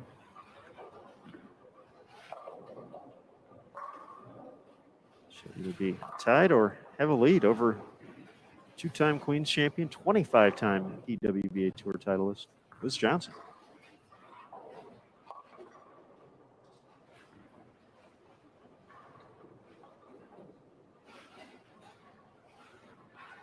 Birgit's still waiting to get up in frame number 10.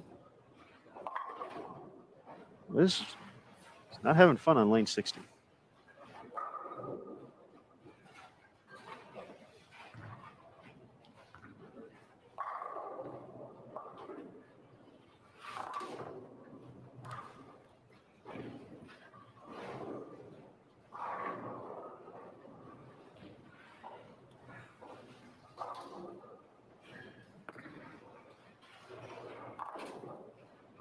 She's going to take the 223, 191.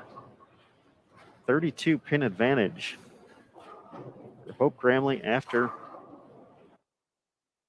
game number 1.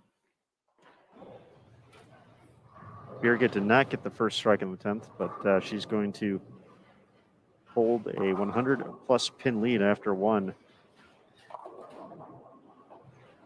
with the spare conversion. Lauren Pate's going to be up 20-plus on Laura Plazas after 1. Chance for Diana Z to build an early lead against Ana Molina. She can only shoot 171 this game. Max for Diana Z, 246. 246 to 245 after 1. Alexis Nyer up 1 against Sabrina Divis.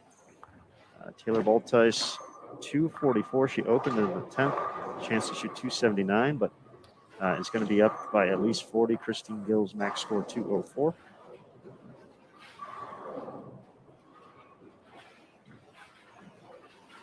Deandra Asbetti is going to be up against Stephanie Zavala.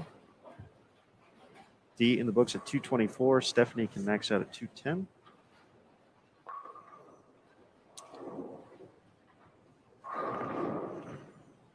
Fania Kobo, 236. She's going to be up against Josie Barnes. Max for Josie, 198.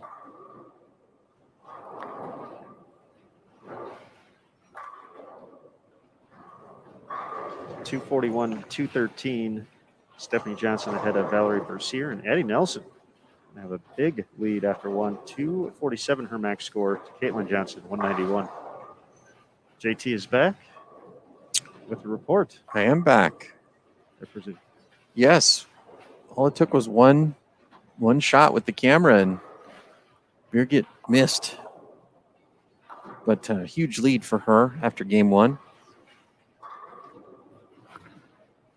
As Johnson gets the light mixer.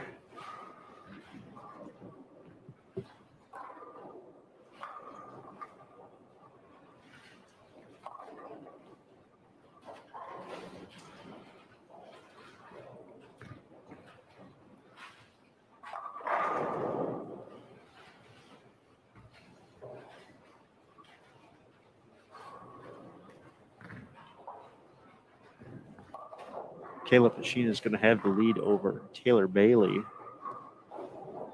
So they're prepared to wrap up game 1.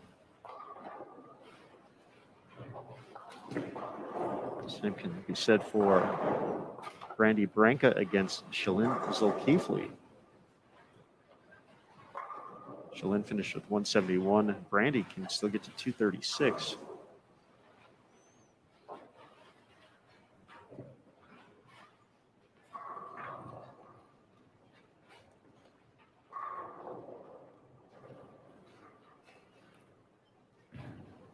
Sheena's going to be in the 240s. 242, it looks like, to 192. So 50-pin advantage after 1 against Taylor Bailey. Asbetti up 224 to 208 after 1 against Zavala.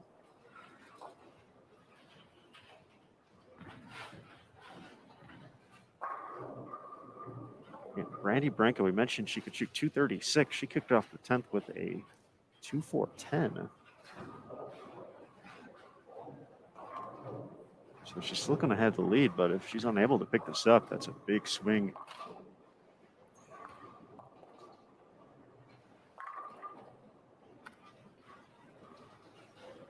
for Shalin.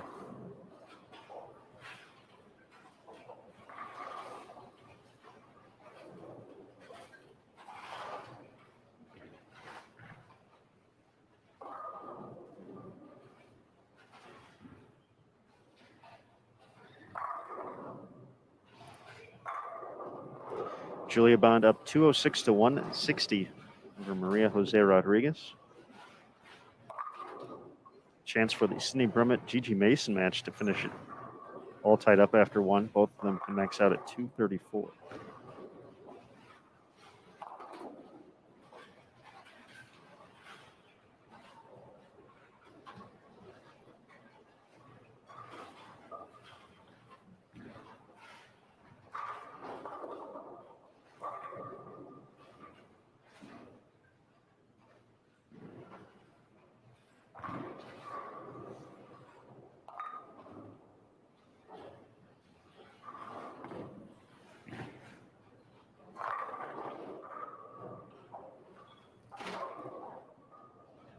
See if Liz can make it 4 in a row to kick off this game.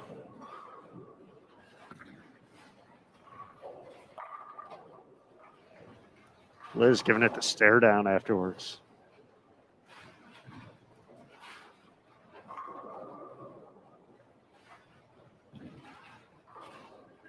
Telling 59 and 60. Don't you know who I am? Liz Johnson. Diana up at 223 to 139 against Anna Molina. Big advantage there. Amanda Vermilia is going to be up against Clara Guerrero. Lindsay Boomershine can take the lead in game 1 against Rocio. Rocio clean at 207. Lindsay can strike out in the 10th to get to 224.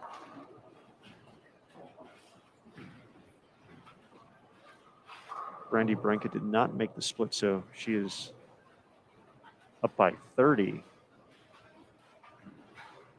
201 to 171.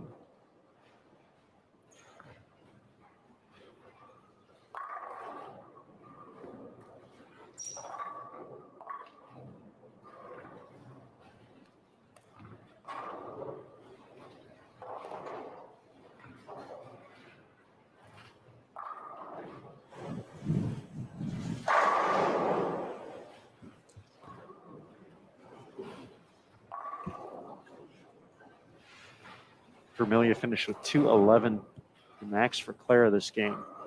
Just one strike up on the board. Clara, she can get to 189.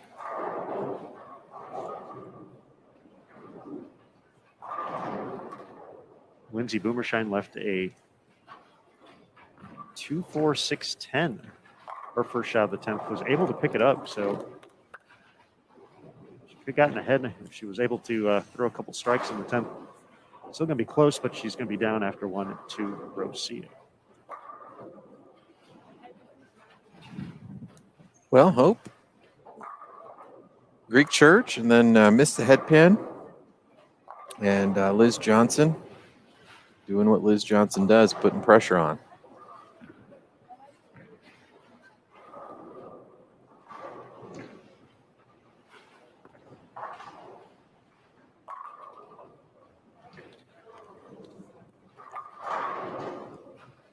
Liz had a long talk with Lane 60 in between games.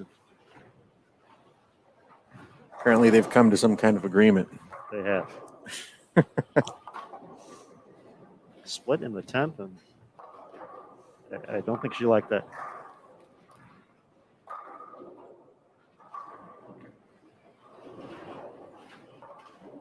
You know, I also love what Liz is doing here. It's just rapid fire barrage of strikes. So that puts even more pressure on you to kind of figure out things. Oh, man.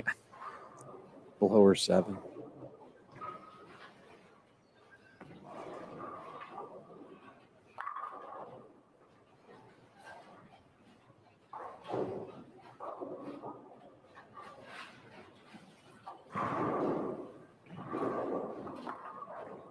I mean, before that Greek Church in the third frame, I actually thought Hope was in good position. She was left of Liz, Remember earlier we said whoever gets left first wins?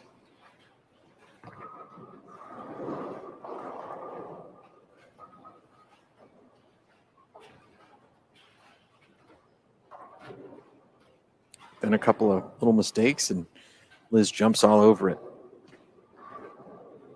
See if Hope can get back with a double here.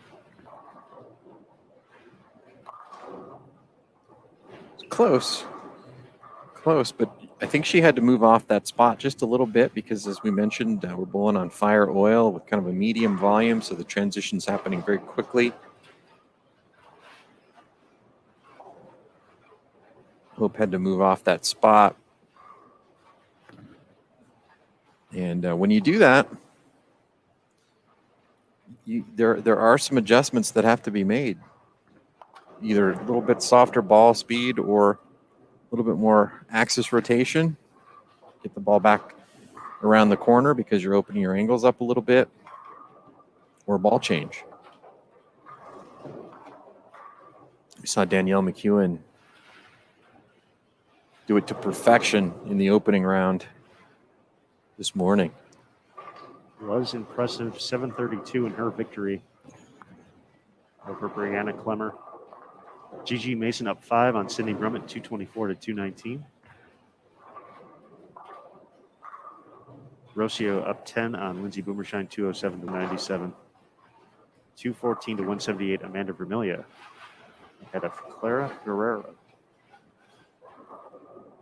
Yes, it's pretty apparent right now that Hope had to open up her angles a little bit because the ball was starting to hook a little early on her, and now she's having trouble getting it back around the corner.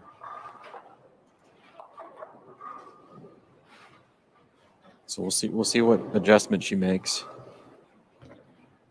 I personally, to me, it looks like if she were just to slow the ball down just a touch, that would be enough. But the question is, would it flat 10? Because it looks like that's a pretty strong ball with a lot of surface on it. And, you slow the ball speed down to get it to pick up a little bit earlier. Is it going to have anything left when it hits the pocket?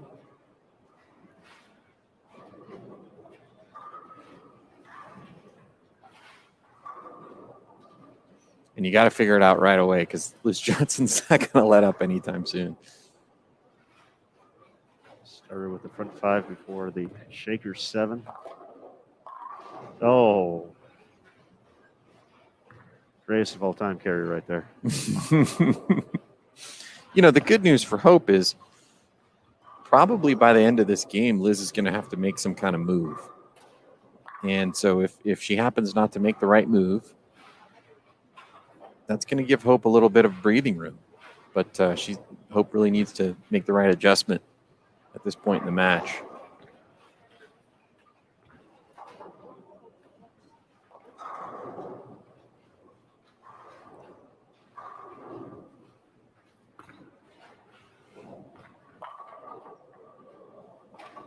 Seven out of 8. Yeah. Old TV chat. It's humming right now. Big thanks to everybody for joining us here in Emil Williams Jr. sighting. The Hall of Famer, Emil Williams Jr. That's right. Hall of Fame at the University of Lindenwood, LEU. Thanks, E. Thanks, everybody, joining here. We're having a lot of fun watching the Queens, the first major of the 2021 PWBA Tour season. Plenty of action left to go over the course of the next 2 days until we get down to the top 5. Tuesday night stepladder finals, 8 p.m. Eastern, right here on Bowl TV. Hope sticking with the same ball. Let's see if she can get the ball back around the corner.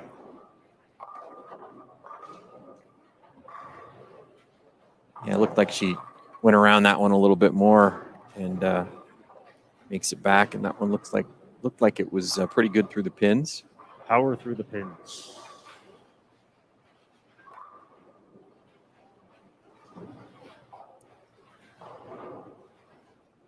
And Liz and her moves, you mentioned she might have to make them. They're still probably not going to be too big of jumps for her.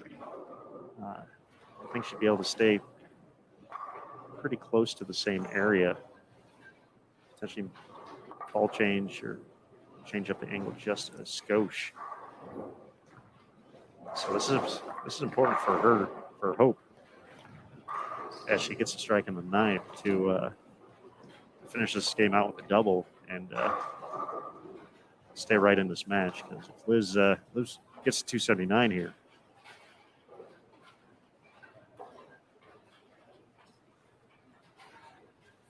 she's gonna have some work to do in game 3.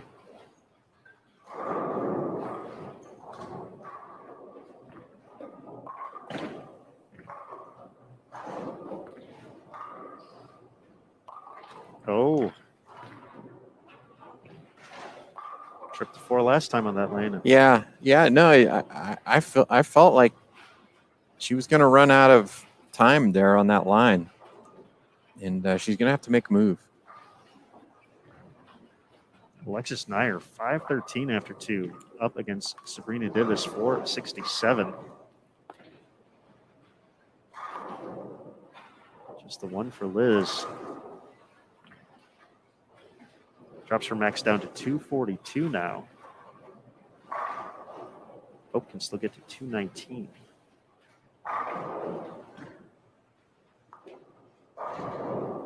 Which means we'd be ready for some drama here. Final game. It's gonna be close.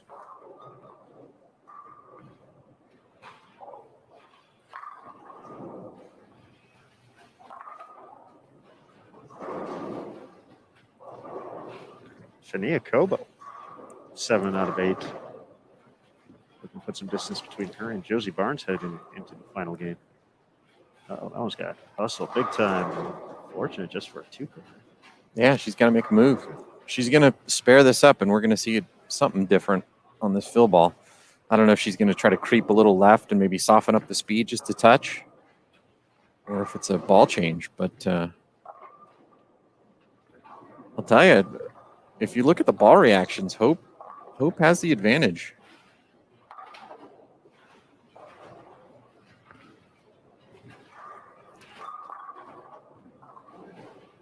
See what Liz does here.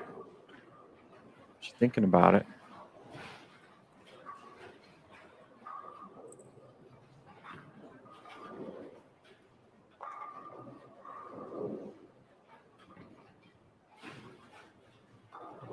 Staying with the same ball.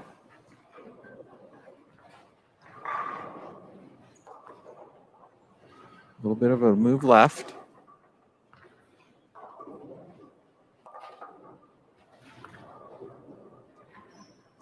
No, just I don't know, Aaron. It's got yeah. Big 10th frame for Hope here. Very interesting finish for Liz. And such a swing. Talk about 279 a minute ago, and 51 pins later. Hope's in position to have the lead going into the final game. She gets. Oh, that was big. Big break.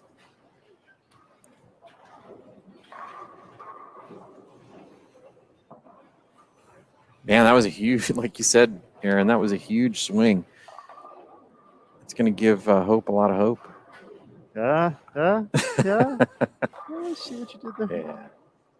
It's bad.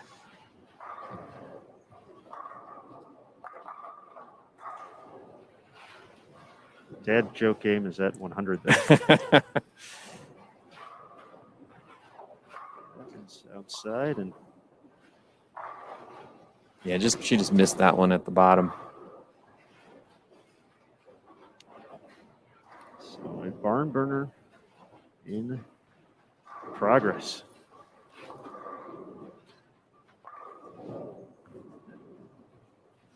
Go for the count.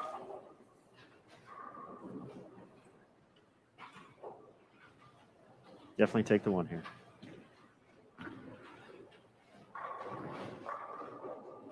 Well done. So good finish there for Hope Gramley to stay in the lead by 10 pins with 1 game to go against the legend. How about that? And Liz Johnson looked pretty lost those last 2 frames after 7 out of her first 8 strikes to start game number 2. Business is picking up, folks.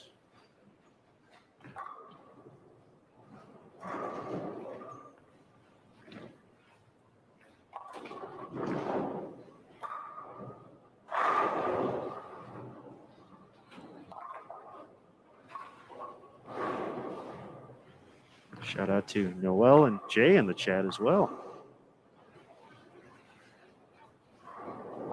Enjoying the dad jokes here.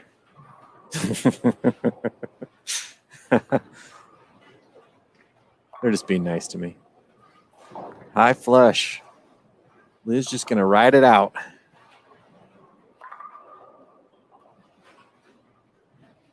You've mentioned that before when you're in a position where you need to have a shot, to make a shot, whatever it may be, that very few people seem to have that built into where, all right, I just need to throw it. Just to have my one thing that I can do. I know it's going to find a way to just keep me in play. Liz Johnson is a player who has that. Yeah, and I think she also knows she's bowling against, even though Hope Gramley is a very talented player, obviously the best collegiate bowler in the country right now. She's going to make her work for it. She's not going to go on a fishing expedition at this point and try to figure out a little bit better ball reaction. She knows if she just makes good shots, she can shoot 2-0 or 2-teen, and that's going to force Hope to. Great spare conversion. That was huge. But she's going to force Hope to do something to beat her.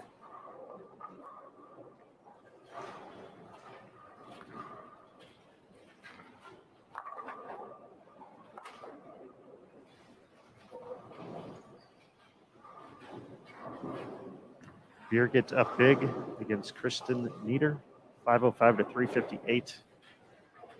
Beer gets started with the front 9 in game 1. Lauren Pate's going to have the advantage against Laura Plazas. Comes back with a great shot. Kicks out the 10. Diana. Oh, go ahead, Aaron. Diana's still up on Anna Molina. Go ahead, JT. Well, I was going to say, you could tell Hope's got, the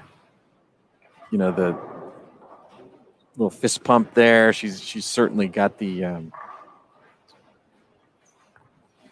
anxiety going.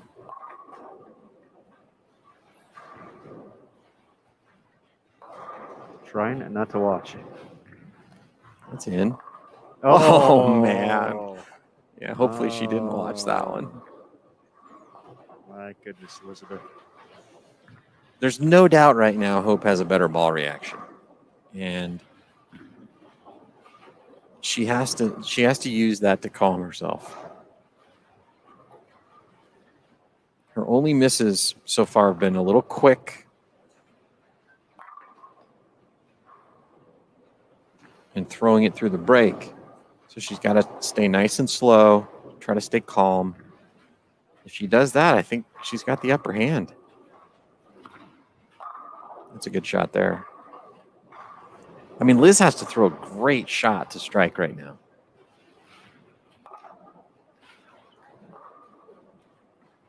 There are updates here. Kayla Pacina is going to be up big against Taylor Bailey. 498 at the turn for Kayla. Deandra Aspady up 467 to 399 against Stephanie Zavala. 515 to 390 advantage. Nia Kobo against Josie Barnes. Oh, good shot. Julia Bond 441 to 392 ahead of Maria Jose Rodriguez. Stephanie Johnson 490 to 438 ahead of Valerie Bercier. Addie Nelson up 447 to 368 against Caitlin Johnson.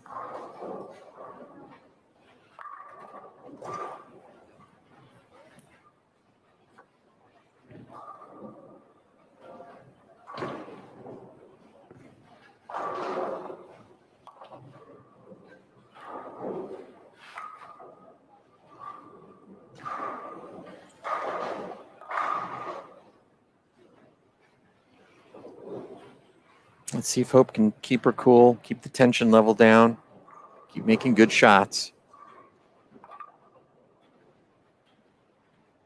I'd be intrigued if obviously she's got to bowl in a little bit, but if Coach Shannon is watching right now, back at the hotel, it's a good one there. It's just amazing how just that little bit of extra tension will impact your carry.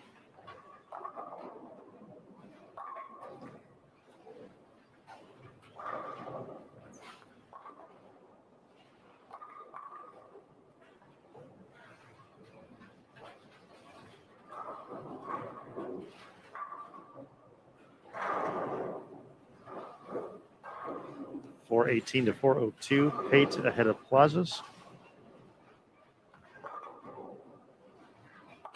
Good spare, good spare. 443, 404. Taylor Bolti's up against Christine Gill.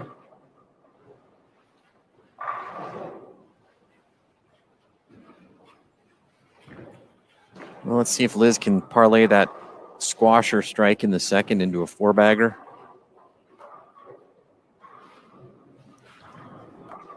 Again, she's got to make really great shots to hit the pocket.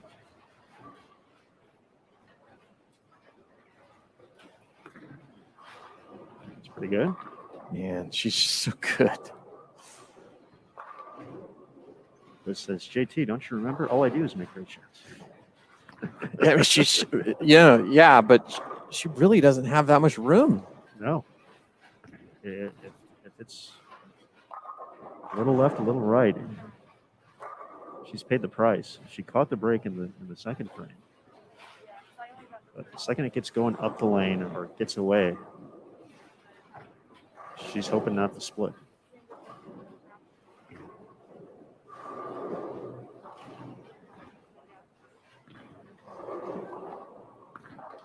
That's in.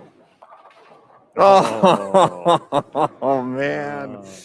Wow. Keep throwing these kids at me. I have to start hitting some hits against them. How about that?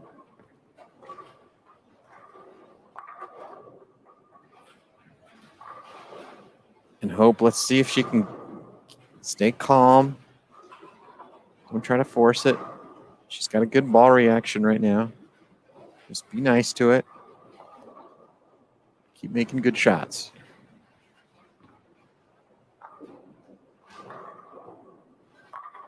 Oh boy. Geez. That's not fair.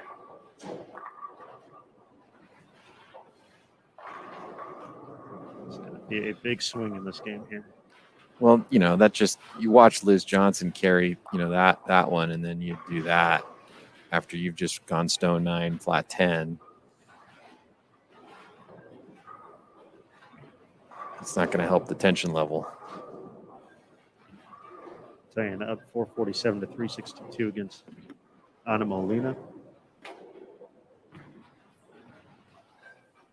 And Liz in the driver's seat. 5 to go.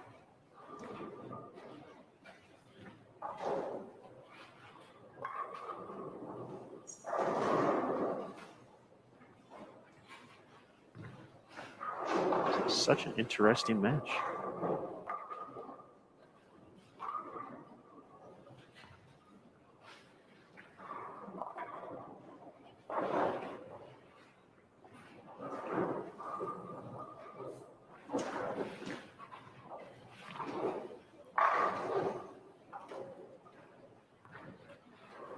That's a great shot right there. Yeah, I just think at this point it's a ball change, Aaron.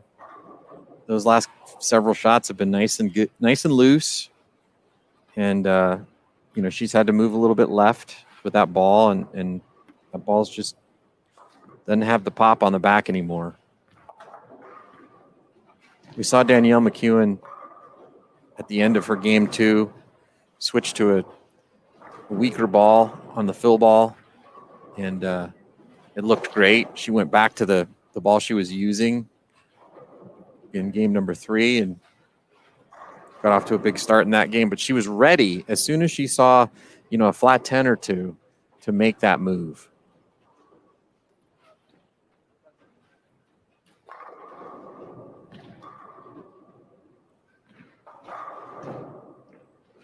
Wanted to be one step ahead of the transition, to make those moves and use qualifying to find out that information.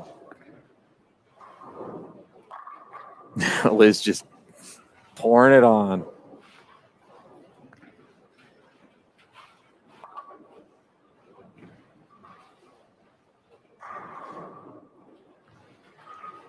Very close down the stretch on 27-28, and Alexis Nair has had a couple opens. Sabrina Divis trying to stage the comeback.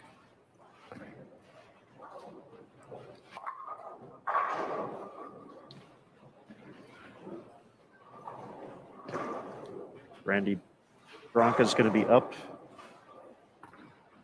against Shalyn Solkeefley. Well, maybe Liz can treat us to a 300 game like she did a couple weeks ago. That was pretty cool. Pretty cool. You got to call the 5th stepladder 300 game in the history of the PWBA. I know, that's why it was pretty cool.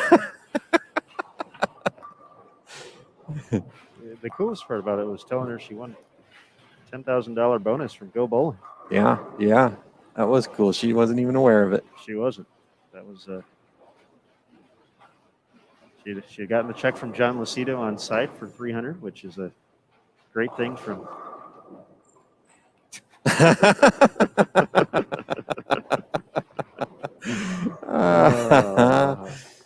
is funny. Good stuff. Goodness.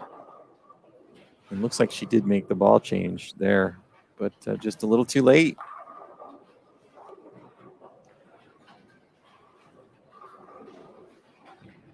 But yeah, telling Liz that she had just won $10,000 is also something I never thought I would be able to randomly do, and hope every time I swing by a machine at the row, one of our proud sponsors here. Someday have that type of luck, but that part was pretty cool. And 7 for 7.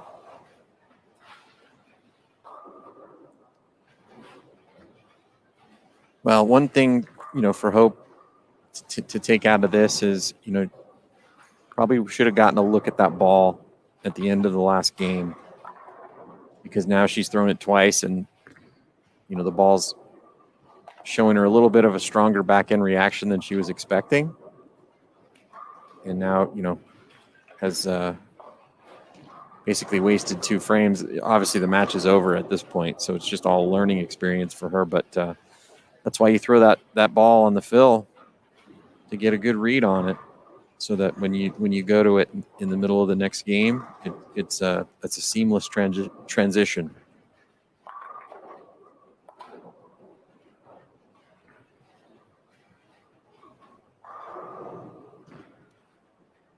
Here we go, folks. Looking for 8. How about one more, Liz? Oh, high flush.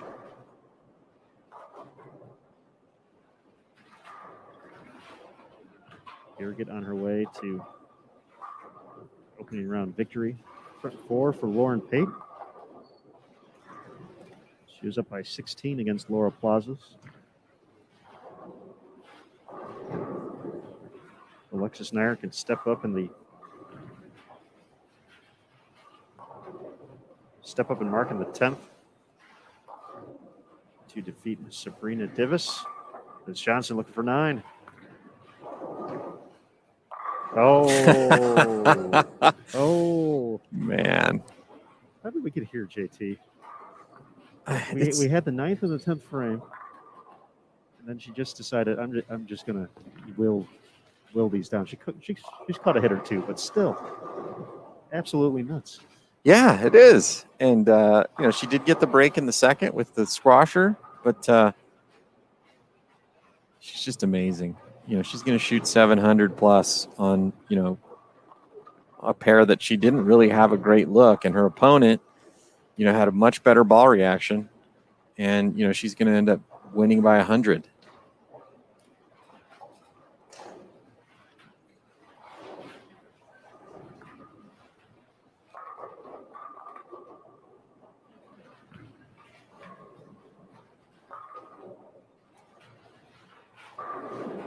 Let's keep an eye out for Fania Kobo. She can still shoot 794. She made a nice run when we were here last time the Queens was at the NBS, but yeah, still can shoot 279 this game.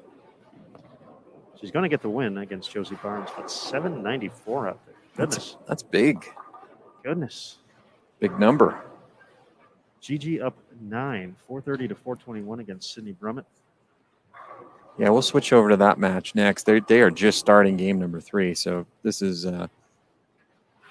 these two are finished almost with their whole match, and there's still a whole nother game to go for Sydney and Gigi Mason, which we'll switch over to after we see if Liz Johnson can shoot another 300 game. Worth keeping an eye on 75 and 76. Caitlin Johnson trying to make a late run here against Addie Nelson. Addie has slowed down a couple of opens. Caitlin has made that a match with the 9th and 10th frame left to go.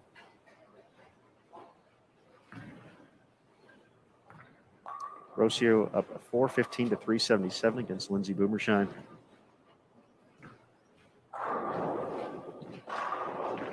Amanda Vermillion is going to be up heading into game 3 against Clara Guerrero. 715 to 680, Alexis Nair with the win over Sabrina Divis. But here we are, folks. Liz Johnson stepping up 10th frame. We can close off this victory with the first 300 game of the 2021 USBC Queens. What you got, Liz?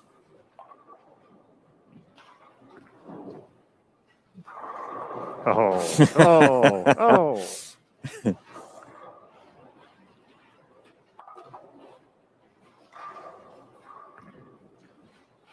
Not getting your first one on me.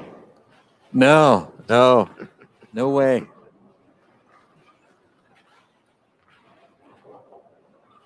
Ten for 10 here.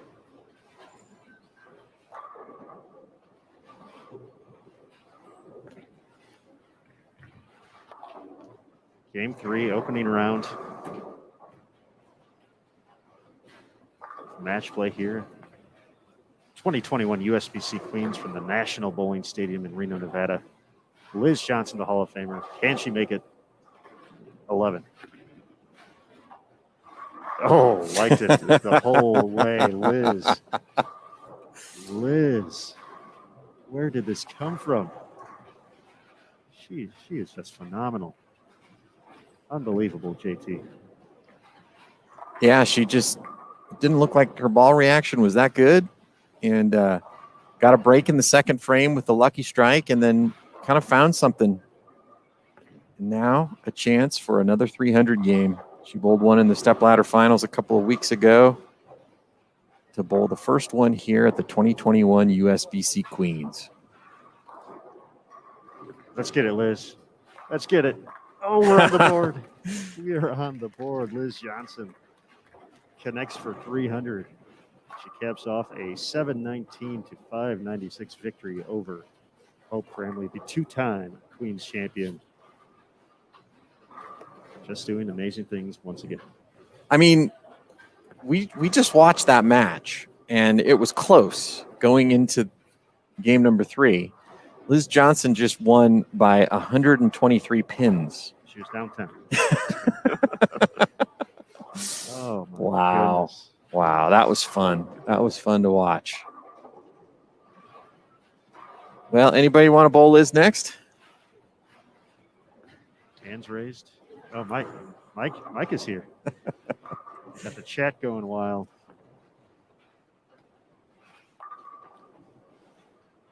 Fantastic. Let's I don't even know what to think after all that. Been that kind of week. This kind of matches so far. This is great. This is just the beginning. We have so many more rounds of this.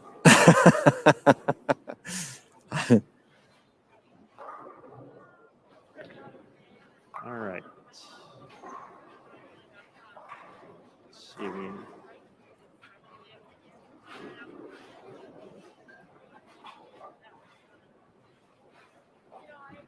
Now, poor Hope getting asked, what's it like to have Liz Johnson 300 on you?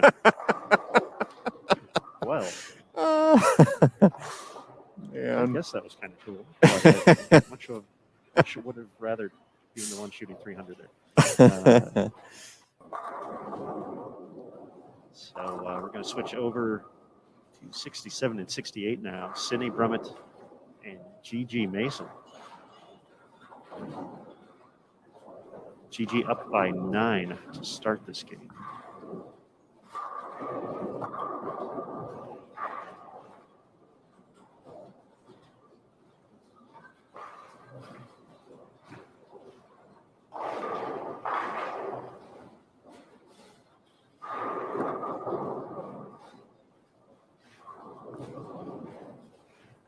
Sydney looking to get back on track here. That one's going to need to hustle, does not. See if Gigi can jump out to a big lead here in the early going. Up 9. 763 for Birgit. Christian Nieder. Lauren Pate. 7 out of 8 strikes. She is on her way to victory against Laura Plazas.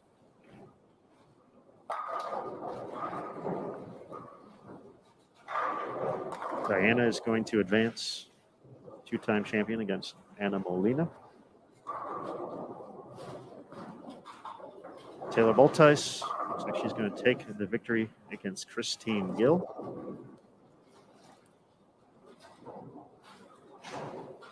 Kayla Pashina is going to get the victory. Deandra Aspady almost fell out of the cut in her final game yesterday.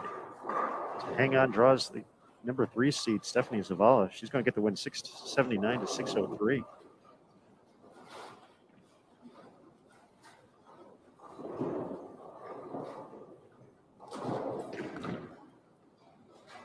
Mia Kobo, 769 to 592 win over Josie Barnes. Julia Bond, 656 to 603 over Maria Jose Rodriguez.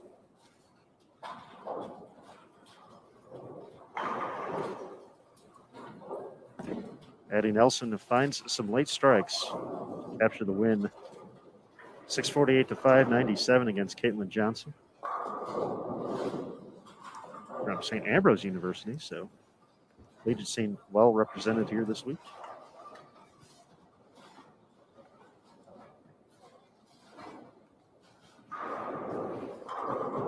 Valerie Bercier can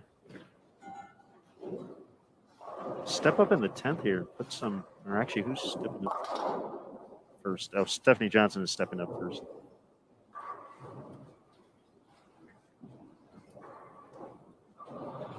I think Stephanie got the strike she needed here to kick off the 10th.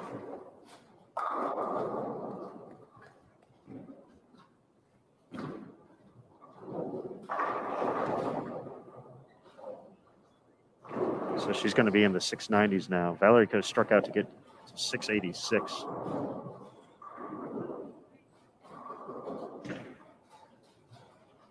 So she is going to hold on for the win.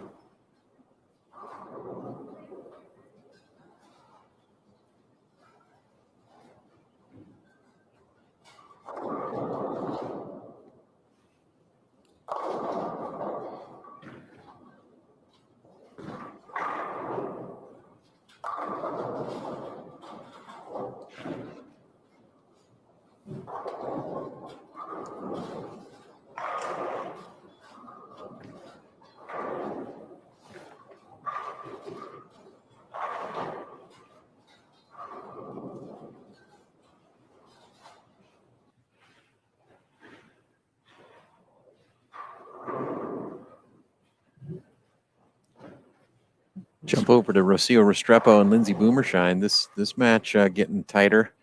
Rocio with a couple of open frames. 38-pin lead going into game number 3. But Lindsey Boomershine has gotten a little bit closer. Caught it 4-9 there. After they missed the single pin.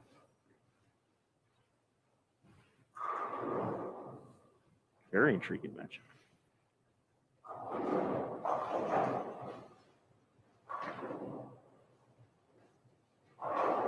Clara Guerrero down 42 after 2-2. Amanda Vermillion has started with the front 4.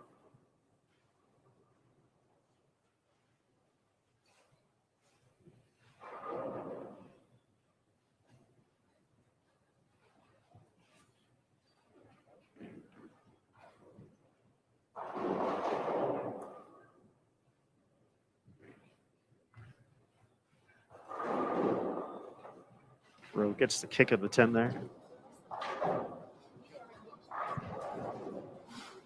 GG 3 out of 4.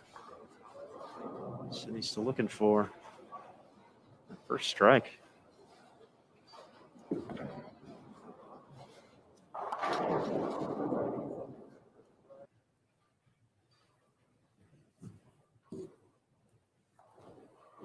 Lindsay up 4th frame looking for the double.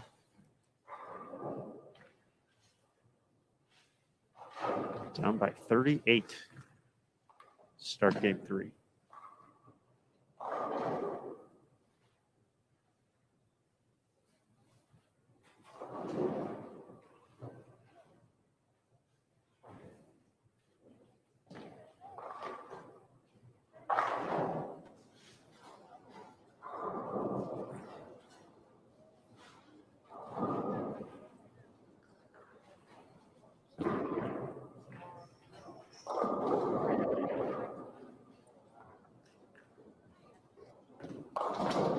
Wow.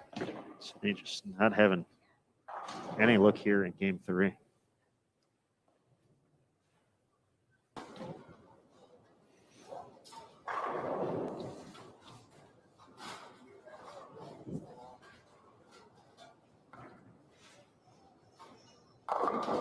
Pretty spare there. We did see Sydney come back and grab another ball from the concourse and trying to work her way through it.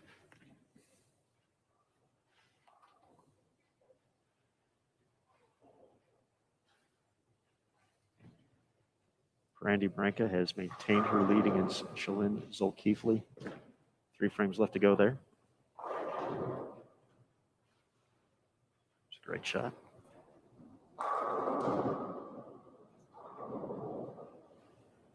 From one corner, Husker over to another.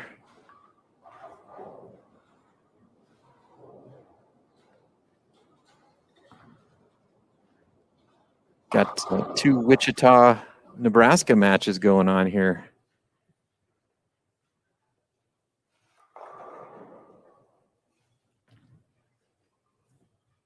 There's a couple wins, a little collegiate history between these folks.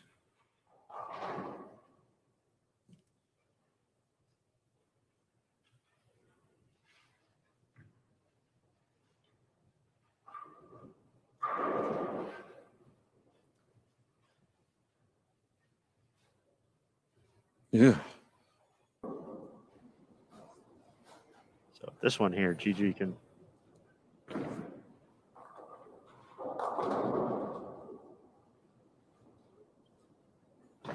put her foot on the gas with this one. Yeah.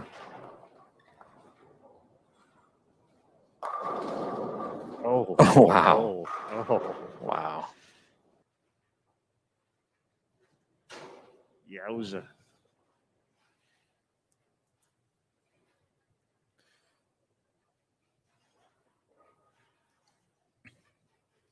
Well, this match has tightened up quite a bit. Aaron Smith and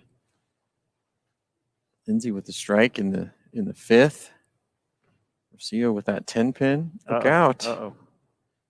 Wow. It's 2 of them this game. That basically evens up the match. Wow. My goodness.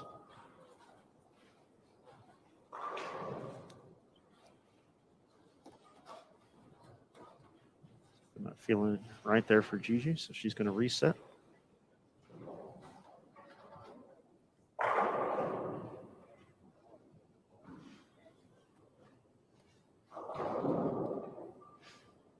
I think Gigi's going to go up to Hope after this and be like, hey, I know how that feels. Yep. Gigi was the victim of Liz's last 300 game. Oh, wow. Gigi. That's not what you're supposed to do.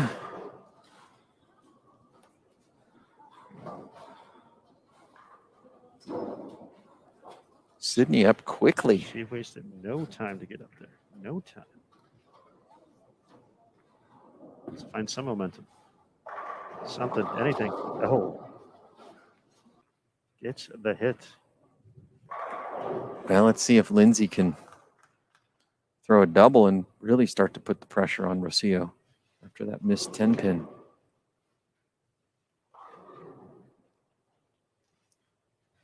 This will bring it to single digits. Wow. High flush.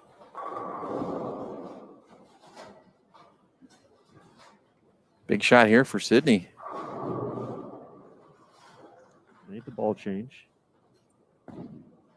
This one would get her right back in the match and just can't shake the 7 pin out.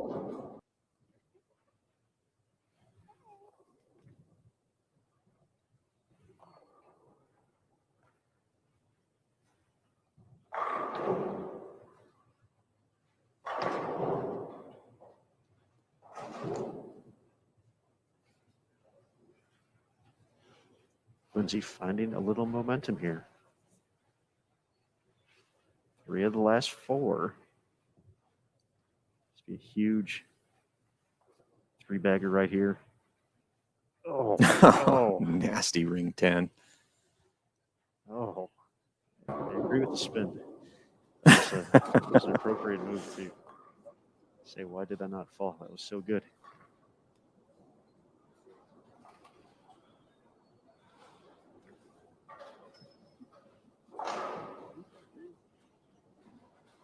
Randy Branca is going to get the win against Shalyn Zulkifli.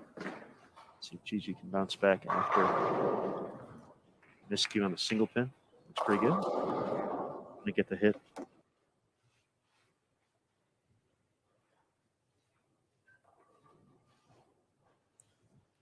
.704, 686, the final tally between Stephanie Johnson and Valerie Bercier.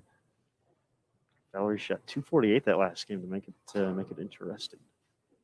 It's down just a little bit too much there.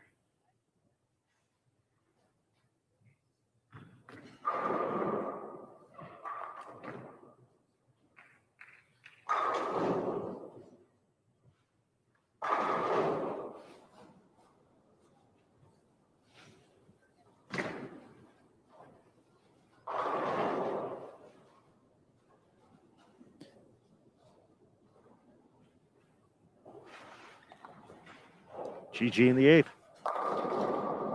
Oh, baby. How about that? Brilliant. Rocio with a solid 9 pin.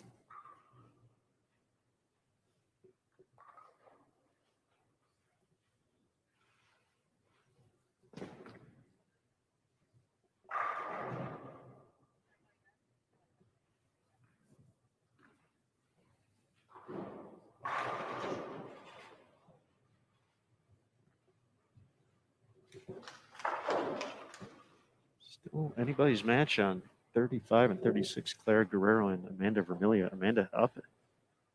But Clara continuing to put the pressure on.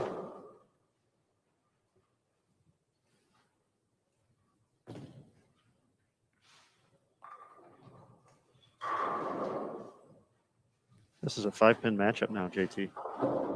Rocio with the edge. 3 to go.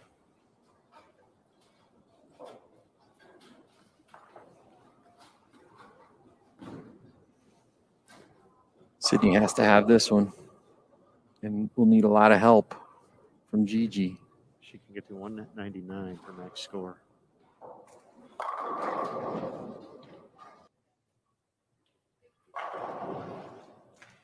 She would need a couple opens from Gigi.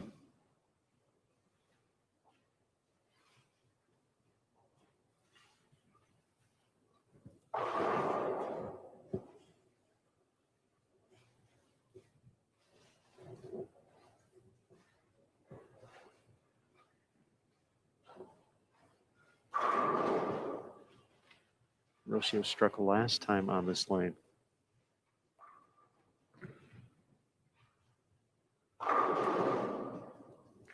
Wow.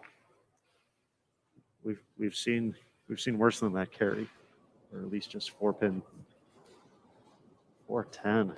Can Gigi put the match away here? And does. Great shot. Putting together a nice season so far this year, and now it's going to have a first round victory here at the Queens. She'll make a run at this. 4-10. Oh, just missed it.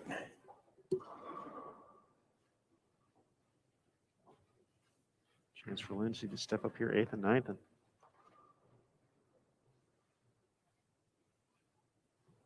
take control of the match.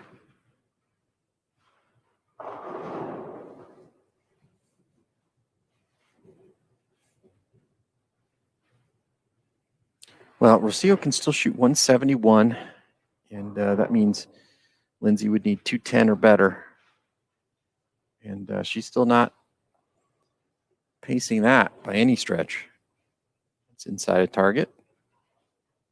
Good break.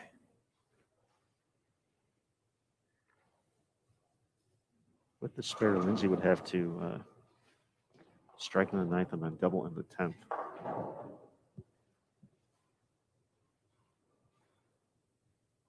To be able to lock out.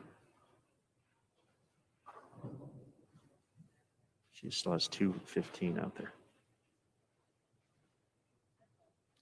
This match literally is right in front of us, so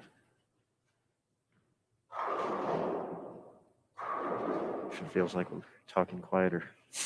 That's the golf call. That's the reason why.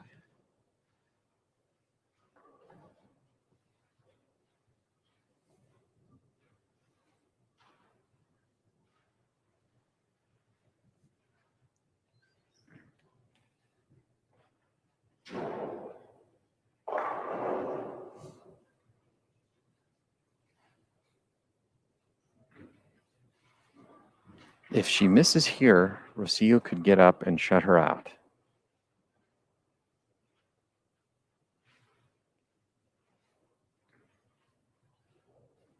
I think Clara just came back to win that game. Oh, wow. She needed that second hit in the 10th. Amanda Vermilia opened the 10th frame.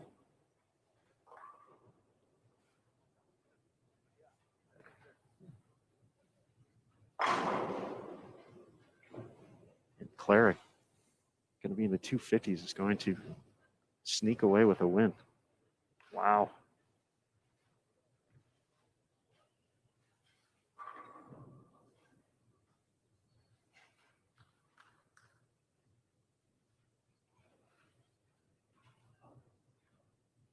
Okay.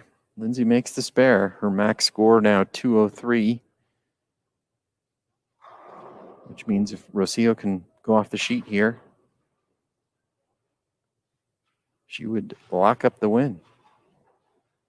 This is now the only match ongoing at the moment.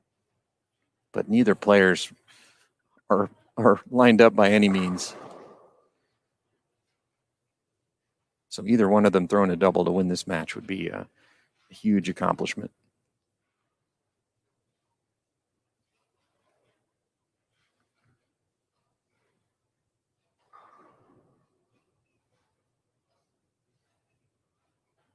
Here we go, 9th frame. Looks pretty good. Oh, there's one great shot right there. So she's going to need the first hit in the 10th.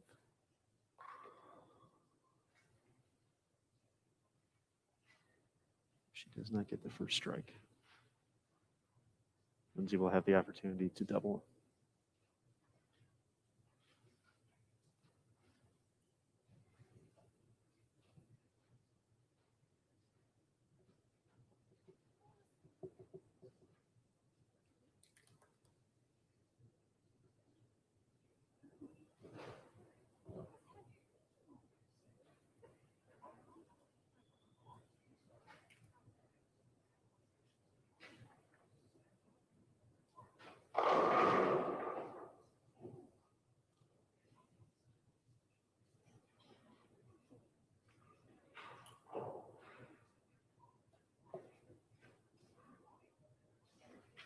10th frame.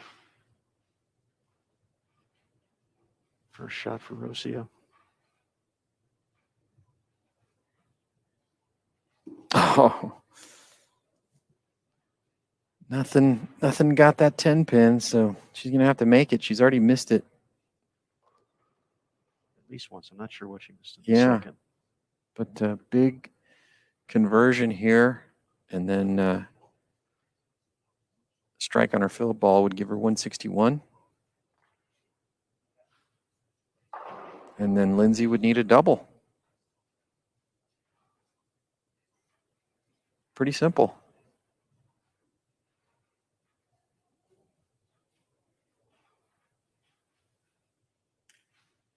Lindsay with just one strike on this lane in frame number 6. Okay, spare, no problem.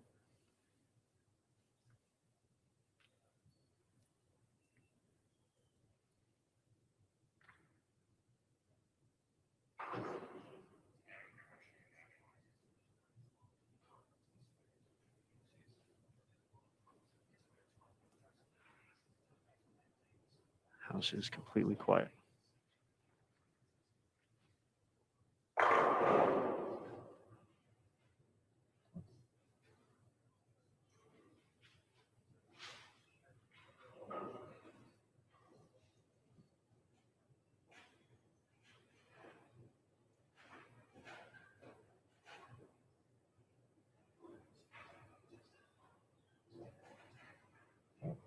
I don't think we have the score correct, Aaron. I think Lindsay just needs a mark here. That's what it's looking like now.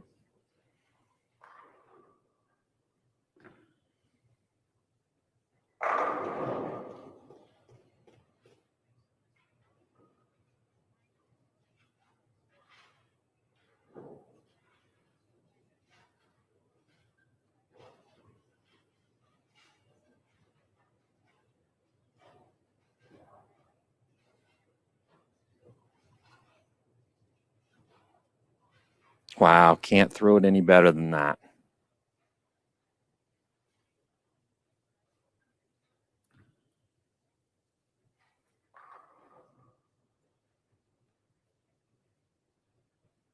Just needs good count.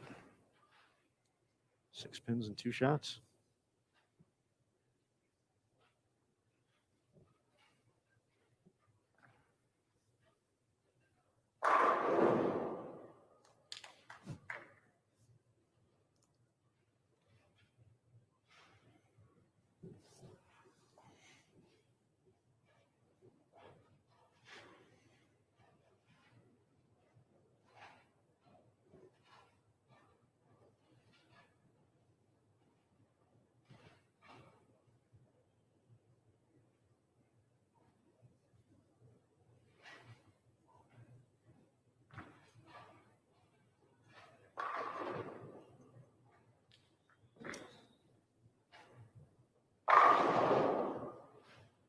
That concludes the 11 a.m. matches of our double elimination bracket competition. The winners will return at 2 p.m. The losers will return at 5 o'clock. All right. Lindsay Boomershine is going to collect this victory.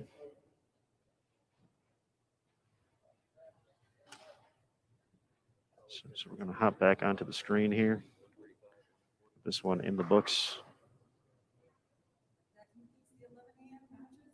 There we are.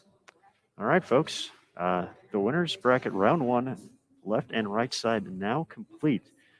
We had some craziness. We had some close matches, some high scoring, some low scoring, a little bit of everything at the Queens. And JT, that's what we've come to expect over the years. It is. You know, we saw Liz Johnson shoot a 300 game. That was pretty cool. We saw her bowl one a couple of weeks ago, but I mean, that was an incredible match. She was down going into that last game. It looked like her ball reaction was worse than her opponent, and just pulls a 300 right out of the ocean, you know, which was pretty amazing to watch. Hope you guys enjoyed that. And then Gigi Mason taking care of business against Sydney Brummett in a pretty close match that came down to late in game number 3. And then that one right there was a, you know, just a a street brawl. You know, it was a very difficult pair. It looked like they broke them down, very difficult for themselves. And Lindsey Boomershine made a couple of really great shots to bail it out in the end. Very true. And some of the matches we have coming up on the right side of the bracket in the second round, which will be at 5 p.m. Eastern, 2 local time. Deandra Aspady taking on Kayla Pashina. Clara Guerrero taking on Taylor Boltice. Alexis Nair against Diana Zavyalova. Lauren Pate against Birgit. So that's the top half of the right side of the bracket. So we have 4 quadrants, folks. Quadrants. That's what we're working with now. Addie Nelson taking on Stephanie Johnson. Gigi Mason against Julia Bond. So a great matchup there. Former Nebraska teammates as well. So that's going to be a good one.